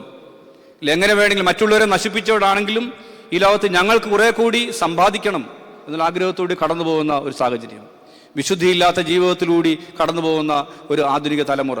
വിശുദ്ധി നഷ്ടപ്പെട്ടു പോകുമ്പോൾ നമ്മളെക്കുറിച്ചുള്ള ദൈവത്തിൻ്റെ വലിയ ആഗ്രഹമാണ്, ഞങ്ങൾ വിളിച്ച് വേർതിരിക്കപ്പെട്ടവരാണ്, അല്ലേ? Separated to God. നിങ്ങൾ ദൈവത്തിന് വേണ്ടി വിളിച്ച് വേർതിരിക്കുന്നതെന്നൊരു ബോധം നമുക്കുണ്ടാകണം. മത്തായി സുവിശേഷത്തിൽ കർത്താവ് ഒരു വലിയ പർവ്വതത്തിലേക്ക് കയറി കർത്താവ് പറയുക, പർവ്വത പ്രസംഗം 5-ാം അധ്യായത്തിന്റെ 7-ാം വാക്യത്തിൽ കർത്താവ് പറയുക, ഹൃദയവിശുദ്ധിയുള്ളവർ ഭാഗ്യവാന്മാർ, അവർ ദൈവത്തെ കാണും. അപ്പൊ ദൈവത്തെ കാണുന്ന നമ്മൾ എങ്ങും പോകണ്ട, എവിടെ തന്നെ ഇരുന്നാൽ മതി, വീട്ടിലിരുന്നാൽ മതി. നമ്മൾ ദൈവത്തെ കാണുവാനായിട്ട് നമുക്ക് എന്തുണ്ടാകണം? ഈ ഹൃദയത്തിൽ അല്പം വിശുദ്ധി ഉണ്ടാകണം പ്രിയരെ. ഈ ഹൃദയത്തിൽ നൈർമല്യം ഉണ്ടാകണം. ഈ ഹൃദയത്തിൽ സ്നേഹമുണ്ടാകണം. ഈ ഹൃദയത്തിൽ ആത്മാവിന്റെ ബലങ്ങളെ പുറപ്പെടുവിക്കണം. മറ്റുള്ളവരോട് മനസ്സലിവ് തോന്നണം, കരുണ തോന്നണം. കർത്താവ് പറയും, എനിക്ക് നീ ദാസനോട് കരുണ തോന്നിയതുപോലെ നിനക്ക് നിന്റെ കൂട്ടുദാസനോട് കരുണ ചെയ്യുവാനായിട്ട് എന്തുകൊണ്ട് കഴിയുന്നില്ല എന്ന് ചോദിക്കുക. കർത്താവ് നമ്മൾ ഓരോരുത്തരോടും ചോദിക്കുക. എന്നെ വിളിച്ചു, ജോസഫേ, നീ എന്തുകൊണ്ടാണ് ഈ കൂട്ടുദാസനോട് നിനക്ക് കരുണ തോന്നാനായിട്ട് ചെയ്യാതെ? എന്തുകൊണ്ട് ചോദിക്കുക? നിനക്ക് ആത്മീയന്റെ ഫലങ്ങളെ എന്തുകൊണ്ട് പുറപ്പെടുവിക്കുവാനായിട്ട് കഴിയുന്നില്ല? നീ ഇത് കഴിയാതെ നീ അങ്ങോട്ടും ഇങ്ങോട്ടും ഓടുന്നത് ശരിയാകുമോ? ഇല്ല. അതുകൊണ്ട് മത്തായി ശ്ലീഹ കർത്താവ് വളരെ അടിവരയിട്ട് ഓർപ്പിക്കുക, ഉച്ചത്തിൽ വിളിച്ചു പറയുക. പർവ്വത പ്രസംഗം എന്ന് പറയുന്നത് ഉയർന്ന മലയിൽ കയറി ഉച്ചത്തിലാണ് വിളിച്ചു പറയുക, ഹൃദയവിശുദ്ധിയുള്ളവർ ഭാഗ്യവാന്മാർ, അവർ ദൈവത്തെ കാണുവാനായിട്ട് ഇടയാകും. Blessed are those pure in the heart for the God, will of God. ദൈവത്തിൽ പരിപൂർണമായിട്ടും വിശ്വസിച്ചവരാണ് പുറപ്പാട് എന്ന് പ്രത്യേകമായിട്ട് ഓർക്കുക. പുറപ്പാടിൻ്റെ പുസ്തകം 19-ാം അധ്യായത്തിൻ്റെ 5-ാം വാക്യത്തിൽ പ്രത്യേകമായിട്ട് വീണ്ടും അത് തന്നെ ഓർപ്പിക്കുന്നുണ്ട്. ഞാൻ നിങ്ങൾക്കൊരു ജനമായിരിക്കും, നിങ്ങൾ വിശുദ്ധിയുള്ളവരാണെങ്കിൽ ഞാൻ ജനമായി നിങ്ങളോടുകൂടെ ഉണ്ടാകും. ലേവ്യ പുസ്തകത്തിൽ പറയും, ഞാൻ നിങ്ങൾക്ക് ദൈവമായിരിക്കേണ്ടത് നിങ്ങൾ മിസ്രയീം ദേശത്ത് നിന്ന് പുറപ്പെടുവിച്ച യഹോവ ഞാനാകുന്നു. ഞാൻ വിശുദ്ധനായിരിക്കയാൽ നിങ്ങളും വിശുദ്ധിയുള്ളവരായിരിക്കണം. ഇല്ലേ, ഞാൻ നിങ്ങളെ പുറപ്പെടുവിച്ച ദൈവമാകിയാൽ ഞാൻ മിസ്രയീം ദേശത്ത് നിങ്ങളെ പുറപ്പെടുവിച്ചു. എത്ര അത്ഭുതകരമായിട്ടോ! ഒരു നിസ്സാര കാര്യമാണോ മിസ്രയീം ദേശത്ത് കൊണ്ടുവന്നേ? അല്ല. പകൽ മേഘസ്തംഭം, വളരെ സംരക്ഷണം കൊടുക്കുക. മകൾ മേഘസ്തംഭം, രാത്രി അഗ്നിതൂണുകൾ, എന്തെല്ലാം പ്രതികൂലങ്ങൾ, കടിച്ചു കയറുന്ന സിംഹങ്ങൾ, ബാലസിംഹങ്ങൾ, വളരെയധികം പ്രയാസങ്ങളിലൂടെ കടന്നു പോയപ്പോൾ അവിടെയൊക്കെ ഒരു സംരക്ഷണമായി കർത്താവ് പകൽ മേഘസ്തംഭം രാത്രി അഗ്നിതൂണിലും ദൈവത്തെ അനുഗ്രഹകരമായി പരിപാലിച്ച് വഴി നടത്തി. അവരോട് പറയാം, ഞാൻ നിങ്ങൾക്കിനിയും ദൈവമാ, പക്ഷെ നിങ്ങൾ എന്ത് ചെയ്യണം? വിശുദ്ധിയുള്ളവരായിട്ട് ജീവിക്കണം. സുപ്രസിദ്ധ സുവിശേഷ പ്രസംഗനായ D.L. മൂഡി അവിടെ ഒരിക്കൽ ഒരു പത്രപ്രവർത്തനം ചോദിച്ചു, നിങ്ങളുടെ ഈ ശുശ്രൂഷ ഇത്രത്തോളം വിജയമാകുവാനുള്ള കാരണം എന്താ? ഡി എൽ മൂഡിയെക്കുറിച്ച് അദ്ദേഹത്തിൻ്റെ പുസ്തകങ്ങളൊക്കെ നിങ്ങൾ പലരും വായിച്ചിട്ടുണ്ടാകും. നല്ല ദൈവിക ആശയങ്ങൾ നിറഞ്ഞ ഒരു കൺവെൻഷൻ പ്രസംഗൻ. അതുകൊണ്ട് എന്താ നിങ്ങളുടെ കൂട്ടായ്മകളിൽ എന്തുകൊണ്ടാണ് ഇത്രത്തോളം ആളുകൾ കടന്നു വരുവാനായിട്ടിടയാകുന്നത്? അദ്ദേഹം ഒറ്റ മറുപടിയാണ് ആ ചോദ്യത്തിന് മറുപടി പറഞ്ഞത്. എന്താ പറയുന്നത്? ഞാൻ മരിക്കുവാനായിട്ട്, ഞങ്ങളുടെ ശുശ്രൂഷയിലൂടെ ഞങ്ങൾ മരിക്കുവാനായിട്ട് വിശ്വാസികളെ ഞങ്ങൾ ബോധവാന്മാരാക്കിക്കൊണ്ടിരിക്കുക. വളരെ കഷ്ടമല്ലേ മരിക്കുവാനായിട്ട്? നമ്മൾ ജീവിക്കുവാൻ വേണ്ടിയാണ് പ്രാർത്ഥിക്കുന്നത്. നമ്മൾ കൺവെൻഷൻ പ്രസംഗം കേൾക്കാൻ വരുന്നതും ധ്യാനിക്കുന്നതും പ്രാർത്ഥന നടത്തുന്നതൊക്കെ നമുക്ക് നല്ല ജീവിതം നയിക്കാൻ വേണ്ടിയല്ലേ? ഡി എൽ മൂഡി പറഞ്ഞു കൊടുക്കുകയാണ് എങ്ങനെ ഒരു മനുഷ്യൻ നല്ലതുപോലെ മരിക്കണം, അതിനുവേണ്ടി ഞങ്ങൾ പ്രബോധനം കൊടുത്തുകൊണ്ടിരിക്കുക എന്നാണ് പറയുന്നത്. എങ്ങനെ മരിക്കാൻ നല്ലതുപോലെ. കർത്താവിൽ പ്രിയമുള്ളവരെ, നമ്മുടെ പ്രാർത്ഥനകളൊക്കെ ഒരുപക്ഷെ നമ്മൾ ചോദിച്ചാൽ, നമ്മൾ പ്രാർത്ഥന ദിവസവും പ്രാർത്ഥിക്കത്തില്ലേ, കർത്താവേ ഒരു സമാധാനമുള്ള അന്ത്യത്തിന് ഞങ്ങളെ യോഗ്യരാക്കി തീർക്കണം. നമ്മൾ പലപ്പോഴും ചില വീടുകളിലൊക്കെ ചെല്ലുമ്പോൾ ഒത്തിരി കഷ്ടപ്പെടുമ്പോൾ നമ്മൾ തന്നെ പ്രയാസപ്പെടില്ലേ? വർഷങ്ങളായി രോഗശയ്യയിലായിരിക്കുന്നവർ, ശുശ്രൂഷിക്കുന്നവർ പോലും പലപ്പോൾ മാനസികമായ ഒരു പ്രയാസത്തിലൂടെ കടന്നു പോകുമ്പോൾ നമുക്ക് ദുഃഖമുണ്ടാകും ഇല്ലേ? അങ്ങനെ നമ്മൾ പ്രാർത്ഥിക്കുകയാണ്, കർത്താവേ ഒരു സമാധാനമുള്ള, ഒരു പ്രശാന്തത, പ്രത്യാശയുള്ള ഒരു മരണം, ഒരു അവസാനം ഞങ്ങളുടെ ജീവിതത്തിൽ ഞങ്ങൾക്ക് നൽകണമേ എന്ന് പ്രാർത്ഥിക്കുക. നമ്മുടെ ഒരു ആഗ്രഹമാണ്. പക്ഷേ കർത്താവിൻ്റെ ശ്ലീഹന്മാരൊന്നും അങ്ങനെ ഭാഗ്യം ലഭിച്ചവരല്ല. അവർ രക്തസാക്ഷികൾ. അവർ കഠിനമായ, അവർക്കെപ്പോഴും അലോസരങ്ങൾ മാത്രമേ ഉള്ളായിരുന്നു. അവരുടെ ജീവിതത്തിൽ എപ്പോഴും നൊമ്പരങ്ങളും നെടുവീർപ്പുകളും മാത്രമേ ഉള്ളായിരുന്നു. അവരുടെ ജീവിതത്തിൽ അവർക്ക് സന്തോഷിക്കുവാനായിട്ട് ഒന്നും തന്നെ ഇല്ലായിരുന്നു. നമ്മുടെ ആഗ്രഹങ്ങൾ വെച്ച് നമ്മൾ പ്രാർത്ഥിക്കും, കർത്താവേ ഒരു നല്ല ക്രിസ്ത്യാനിക്ക് ഉചിതമായ നല്ല ഒരു മരണം ഞങ്ങൾക്ക് നൽകണമേ എന്ന് നമ്മൾ പ്രത്യേകമായിട്ട് പ്രാർത്ഥിക്കുകയാണ്. കാരണം എന്താണ്? നമ്മൾ ദൈവം വിളിക്കപ്പെട്ട ഒരു ജനമെന്നുള്ള ഒരു പൂർണ്ണമായ ബോധ്യത്തിൽ നമ്മൾ ആയിരിക്കുന്നുണ്ട്. അതുകൊണ്ട് പറയുകയാണ്, we are called for a chosen vessel. നമ്മളെ ഒരു വിശുദ്ധ വംശമായിട്ട് നമ്മളെ എല്ലാവരെയും പേർ ചൊല്ലി കർത്താവ് വിളിച്ചിരിക്കുകയാണ്. ഈ വിശുദ്ധി കാത്തു സൂക്ഷിക്കുവാനായിട്ട് നമുക്ക് സാധിക്കുന്നുണ്ടോ എന്നുള്ളത് നമ്മുടെ ജീവിതത്തിൽ നമ്മൾ ശ്രദ്ധിക്കണം. ഈ വിശുദ്ധി കാത്തു സൂക്ഷിക്കുവാൻ നമ്മളെല്ലാവരും എല്ലാ ഞായറാഴ്ചകളിലും വിശുദ്ധ കുർബാന അനുഭവിച്ചില്ലെങ്കിലും വർഷത്തിലൊരു 3-4 പ്രാവശ്യമെങ്കിലുമൊക്കെ നമ്മൾ വിശുദ്ധ കുർബാന അനുഭവിക്കുന്നവർ. അമ്മ പെരുന്നാൾ വരുമ്പോഴും കാനോനിക നോമ്പുകളും ക്രിസ്മസും ഉയർപ്പും പെസഹായും ഒക്കെയുമായിട്ട് 4-5 പ്രാവശ്യം നമ്മൾ കുർബാന അനുഭവിക്കും. ഓരോ വിശുദ്ധ കുർബാന അനുഭവത്തിനായിട്ട് നമ്മൾ കടന്നു വരുമ്പോഴും ആ കാലുകളിൽ തകർക്കപ്പെട്ട കർത്താവിനെ നമ്മൾ അതിരങ്ങളിലേക്ക് സ്വീകരിക്കുമ്പോൾ 2 തുള്ളി കണ്ണീർ, കർത്താവേ എൻ്റെ പാപങ്ങൾ ക്ഷമിക്കണം എന്നുള്ള പ്രാർത്ഥനയോടുകൂടിയാണോ നമ്മൾ ഈ കർത്താവിൻ്റെ തിരുശരീര രക്തം അനുഭവിക്കുവാനായിട്ട് ഇടയാകുന്നത്? ശാന്തമായി ചിന്തിക്കുവാനായിട്ട് കാരണം നമ്മൾ വിശുദ്ധ വിളിക്ക് യോഗ്യരായ മനുഷ്യരാണ്. 4-മതൊരു ചിന്തയും കൂടി പറഞ്ഞ് എൻ്റെ വാക്കുകളെ അവസാനിപ്പിക്കുന്നു. We are called for God's own people. We are called for God's own people. സ്വന്തം ജനമാ, സാധാരണ ജനമല്ല. നമ്മൾ കേരളത്തെ ഗോഡ്സ് ഓൺ കൺട്രിയാണ്. നമ്മൾ ഗോഡ്സ് ഓൺ കൺട്രി അല്ലെ? കേരളം ഗോഡ്സ് ഓൺ കൺട്രി വിശേഷിപ്പിക്കാനുള്ള ആ ദൈവികമായ പ്രവർത്തനങ്ങളാണ് ഇന്ന് കേരളത്തിൽ നടക്കുന്നത്. അതുപോലെ നമ്മുടെ ശരീരവും അല്ലേ, നിങ്ങൾ ദൈവത്തിൻ്റെ മന്ദിരമെന്നും ദൈവത്തിൻ്റെ ആത്മാവ് നിങ്ങൾ വസിക്കുന്നുവെന്നും you are temple of God. നമ്മുടെ ശരീരമെന്ന് പറയുന്നത് വലിയ ആലയമാണ്, ദൈവാലയം. ഈ ദൈവാലയത്തിൽ ആര് വസിക്കുന്നു? ദൈവം വസിക്കുന്നു. അപ്പോൾ നമ്മളെയൊക്കെ വിളിച്ച് വേർതിരിച്ചിരിക്കുക എന്തിനു വേണ്ടിയാണ്? ദൈവത്തിൻ്റെ സ്വന്തം മക്കളാക്കി തീർക്കുവാൻ വേണ്ടി, ഇല്ലയോ? നമ്മുടെ സ്വന്തം മാതാപിതാക്കൾ നമുക്ക് എന്തായാലും പ്രത്യേകതയുള്ളവരാണ്. അത്രത്തോളം നമുക്ക് വേറെ ആരെയും സ്നേഹിക്കുവാൻ കഴിയില്ല, അല്ലേ? നമ്മുടെ സ്വന്തം മക്കൾ, നമ്മുടെ മക്കളെ സ്നേഹിക്കുന്ന മറ്റാരെയും നമുക്ക് എത്ര പറഞ്ഞാലും കർത്താവ് ഇനി അത് നടക്കില്ല, ഇല്ലേ? അങ്ങനെയല്ലേ സാധാരണ ചെയ്താറുള്ളത്. പക്ഷെ കർത്താവ് അങ്ങനെ ആയിരുന്നില്ല. കർത്താവ് കാൽവറിയിൽ തകർക്കപ്പെട്ടത് എല്ലാവരെയും സ്വന്തമാക്കുവാൻ വേണ്ടിയാണ്. തന്നെ സ്നേഹിക്കുന്നവരെ, തൻ്റെ കൽപ്പനകൾ പ്രമാണിക്കുന്നവരെ, തന്നിൽ വിശ്വസിക്കുന്നവരെ, തൻ്റെ അടുക്കലേക്ക് വരുന്നവരെ, അതിന് ആര് വേണമെങ്കിലും ആയിക്കോട്ടെ, പാപജീവൻ നയിക്കുന്നവരായിക്കോട്ടെ, കൊലപാതകികളായിക്കോട്ടെ, ധനികരായിക്കോട്ടെ, ദരിദ്രരായിക്കോട്ടെ. സക്കായി വളരെ പാപജീവിതത്തിലൂടെ കടന്നു പോകുന്നു. ചുങ്കം പിരിവുകാരനെ സക്കായി, അവൻ യേശുവിനെ കാണണമെന്ന് ആഗ്രഹിച്ചപ്പോൾ അവൻ്റെ ഭവനത്തിലേക്ക് കർത്താവ് കടന്നു ചെന്നു. കുറെ പേര് ഇരുന്ന് പാപിനിയായ ഒരു സ്ത്രീയെ കർത്താവിൻ്റെ അടുക്കിലേക്ക് കൊണ്ടുവന്നപ്പോൾ, നിങ്ങൾ ആരെങ്കിലും പാവമില്ലാത്തവർ കല്ലെറിയട്ടെ എന്ന് പറഞ്ഞ് അവിടെ പാപജീവിതത്തിൽ നിന്നും അവളുടെ നേരായ ജീവിതത്തിൽ, ആത്മീയ ജീവിതത്തിലേക്ക് അവളെ വിളിച്ചു. ഒന്നുകൊണ്ട് മലയാളത്തിൻ്റെ അനശ്വര കവിയായ വള്ളത്തോൾ പാടി, പൊയ്ക്കൊള്ളുക പെൺകുഞ്ഞ് ദുഃഖം പെടിഞ്ഞ് നീ കൈക്കൊണ്ട വിശ്വാസം കാത്തു തിന്നെ, ഇപ്പപ്പോൾ പാതകം ചെയ്തതിനൊക്കെയുമേ പശ്ചാത്താപമേ പ്രായശ്ചിത്തം. മകളെ, നീ സമാധാനത്തോടെ പോവുക. നീ സർവേശ്വരന്റെ മുമ്പിൽ കഴിച്ച കണ്ണുനീരുണ്ടല്ലോ, നീ സർവേശ്വരന്റെ സന്നിൽ കഴിച്ച പ്രായശ്ചിത്തമുണ്ടല്ലോ, ഇത് മതി. നിന്റെ സർവ്വപാപങ്ങളും കഴുകി ശുദ്ധീകരിക്കപ്പെട്ടിരിക്കുന്നു. നീ സമാധാനത്തോടെ നിന്റെ ഭവനത്തിലേക്ക് പോവുക. നീ സമാധാനത്തോടെ കൃപാസനത്തിന് അരികിലേക്ക് നീ അടുത്ത് വരിക. നമ്മളെ വിളിക്കുക. സമാധാനത്തോടെ, സന്തോഷത്തോടെ, ധൈര്യത്തോടെ നമുക്ക് വേണ്ടി കാലുകൾ തകർക്കപ്പെട്ട, നമുക്ക് വേണ്ടി തൻ്റെ ദേഹം തിരശീലയാക്കി തന്ന ആ അരുമനാഥൻ്റെ അടുക്കിലേക്ക് നമ്മൾ അടുത്തു വരിക എന്ന് പറയുന്നു. 1 പത്രോസിന്റെ ലേഖനം 1-ാം അധ്യായം 18-19 വാക്യങ്ങൾ വീണ്ടും നമ്മളെ ഓർപ്പിക്കുക. പത്രോസ് അപ്പോസ്തലൻ നമ്മളോട് വീണ്ടും പ്രബോധിപ്പിക്കുക. എന്താ പറയുന്നത്? നിങ്ങളെ വീണ്ടെടുത്തിരിക്കുന്നത് പൊന്ന് വെള്ളി എന്ന് മുതലേ അഴിഞ്ഞു പോകുന്ന വസ്തുക്കളെ കൊണ്ടല്ല, ക്രിസ്തു എന്ന നിർദോഷവും നിഷ്കളങ്കവുമായ കുഞ്ഞാടിന്റെ വിലയേറിയ രക്തത്താൽ നിങ്ങളെ വീണ്ടെടുത്തിരിക്കുന്നു. നമ്മളെ വീണ്ടെടുത്തിരിക്കുന്ന പൊന്നും വെള്ളിയും കൊണ്ടൊന്നും അല്ല. ആണോ? പൊന്നും വെള്ളിയും കൊണ്ട് അഴിഞ്ഞു പോകുന്ന വസ്തുക്കളെ കൊണ്ടൊന്നുമല്ല, കുഞ്ഞാടിന്റെ രക്തത്താൽ, വിലയേറിയ കുഞ്ഞാടിന്റെ രക്തത്താൽ. ലോകത്ത് പിതാവാം ദൈവം ഈ ലോകത്തെ വിളിച്ചു പറഞ്ഞു, ആരെങ്കിലും ഈ പാപത്തിന്റെ ഈ ഫലമെടുക്കുവാൻ, ഇനി മിണ്ടാപ്രാണികളെ കുറിച്ചുള്ള യാഗം മതി, മിണ്ടാപ്രാണികളെ കുറിച്ച് യാഗം നിർത്താൻ പോകും, കോലാട്ടുകൊറ്റന്മാരെയും കുഞ്ഞാടുകളെയും പ്രാക്കളെയും കുരുകളെയും യാഗം കഴിച്ചത് മതി. 2000 വർഷത്തിലേക്ക് ആദ്യ നൂറ്റാണ്ടിൽ വന്നപ്പോൾ സ്വർഗം വിളിച്ചു ചോദിച്ചു, ആരെങ്കിലും ഈ പാപം എടുക്കുവാൻ കഴിയുമോ? പിതാവാം ദൈവത്തിന് പാപമില്ലാത്ത ഒരു മനുഷ്യനെ പോലും ഈ ലോകത്തിൽ കാണുവാൻ സാധിക്കില്ല. പിതാവാം ദൈവം പുത്രൻ തമ്പുരാനോട് ചോദിച്ചു, പുത്രൻ തമ്പുരാനെ ഈ ത്യാഗം എടുക്കുവാൻ കഴിയുമോ? സന്തോഷത്തോട് സ്വീകരിച്ച് ഈ ഭൂമിയിലേക്ക് മനുഷ്യാവതാരം ചെയ്തു.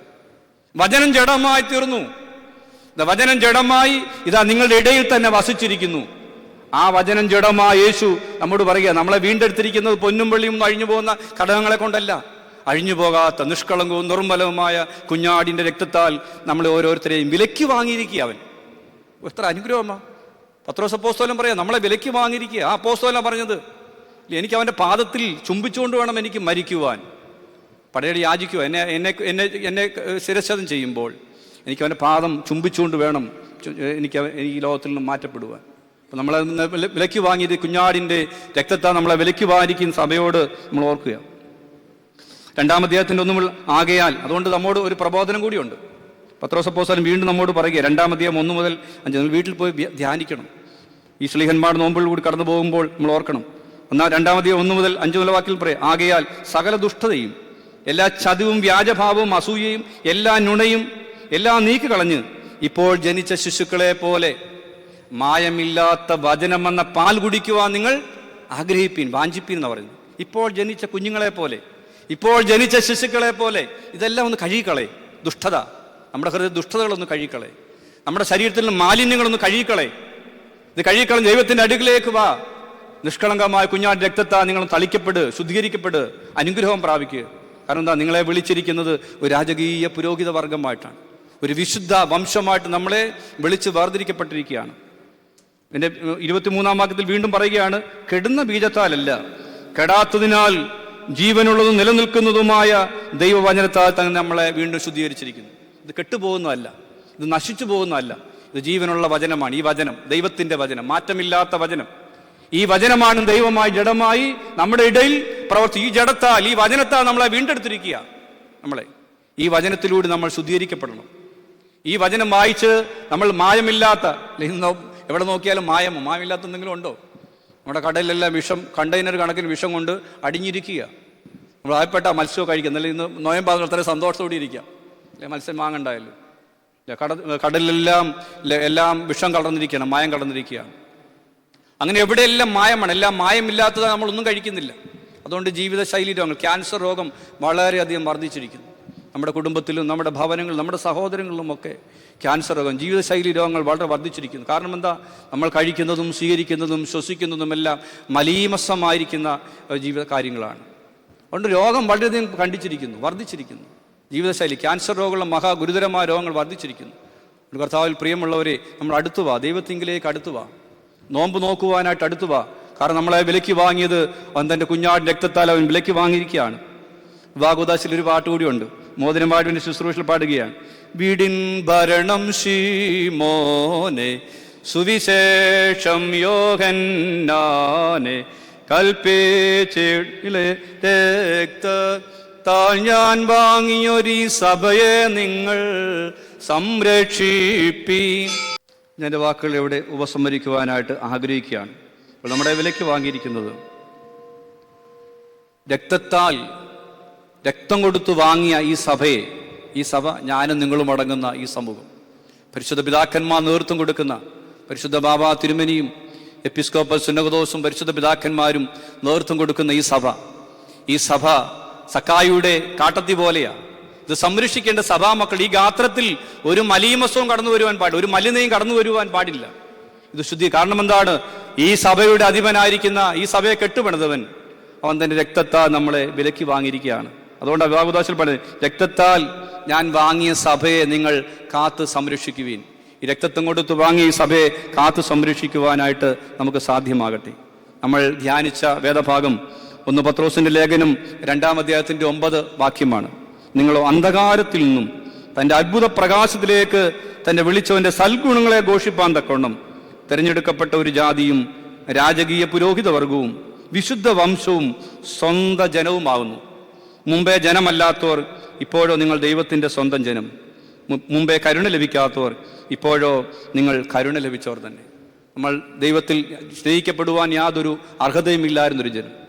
കരുണ ലഭിക്കുവാനായിട്ട് തമ്പുരാന്റെ കരുണയല്ല നമ്മൾക്ക് എന്താ ഈ ലോകത്തിലുള്ളത്? തമ്പുരാൻ തരുന്നതല്ല നമ്മുടെ ജീവിതത്തിൽ എന്താ പ്രിയരെ ഉള്ളത് എന്ന് നമ്മൾ ദിവസവും നമ്മൾ ചിന്തിച്ചുകൊണ്ടേയിരിക്കണം. അപ്പം നമ്മളവർക്ക് എത്ര അനുഗ്രഹമുള്ള ഒരു ജീവിതമാണ് ദൈവം നമുക്ക് തന്നിരിക്കുന്നത്. എത്ര പദവികൾ ദൈവം തമ്പുരാൻ നമുക്ക് തന്നിരിക്കുക. ഈ തന്നിരിക്കുന്ന പദവികൾ നഷ്ടപ്പെടുത്താതെ മറ്റുള്ളവരുടെ സുഖദുഃഖങ്ങൾ പങ്കാളികളായിക്കൊണ്ട് മനസ്സിലുള്ളവരായി, കരുണയുള്ളവരായി, വിളിക്ക് യോഗ്യമാമണ്ണം നമ്മളെ വിളിച്ച്, നമ്മുടെ ശ്ലീഹന്മാരെ കർത്താവ് വിളിച്ചപ്പോൾ അവർ പൂർണ്ണ ബോധ്യമുള്ളവരായി. അവർ ഈ ലോകത്തിന്റെ അറ്റങ്ങളോളം പോയി അവർ കുടുംബത്തെയും അവരുടെ ജീവനെ പോലും ഇല്ലാതെയാക്കിക്കൊണ്ട് അവർ ലോകത്തിന്റെ അറ്റത്തോളം പോയി ദൈവരാജ്യത്തിന്റെ സുവിശേഷം പ്രഘോഷിക്കുവാൻ അവർക്ക് സാധ്യമായി. ഈ നൂറ്റാണ്ട്, ഈ കാലഘട്ടത്തിൽ നമ്മോട് ദൈവം ആഗ്രഹിക്കുകയാണ്.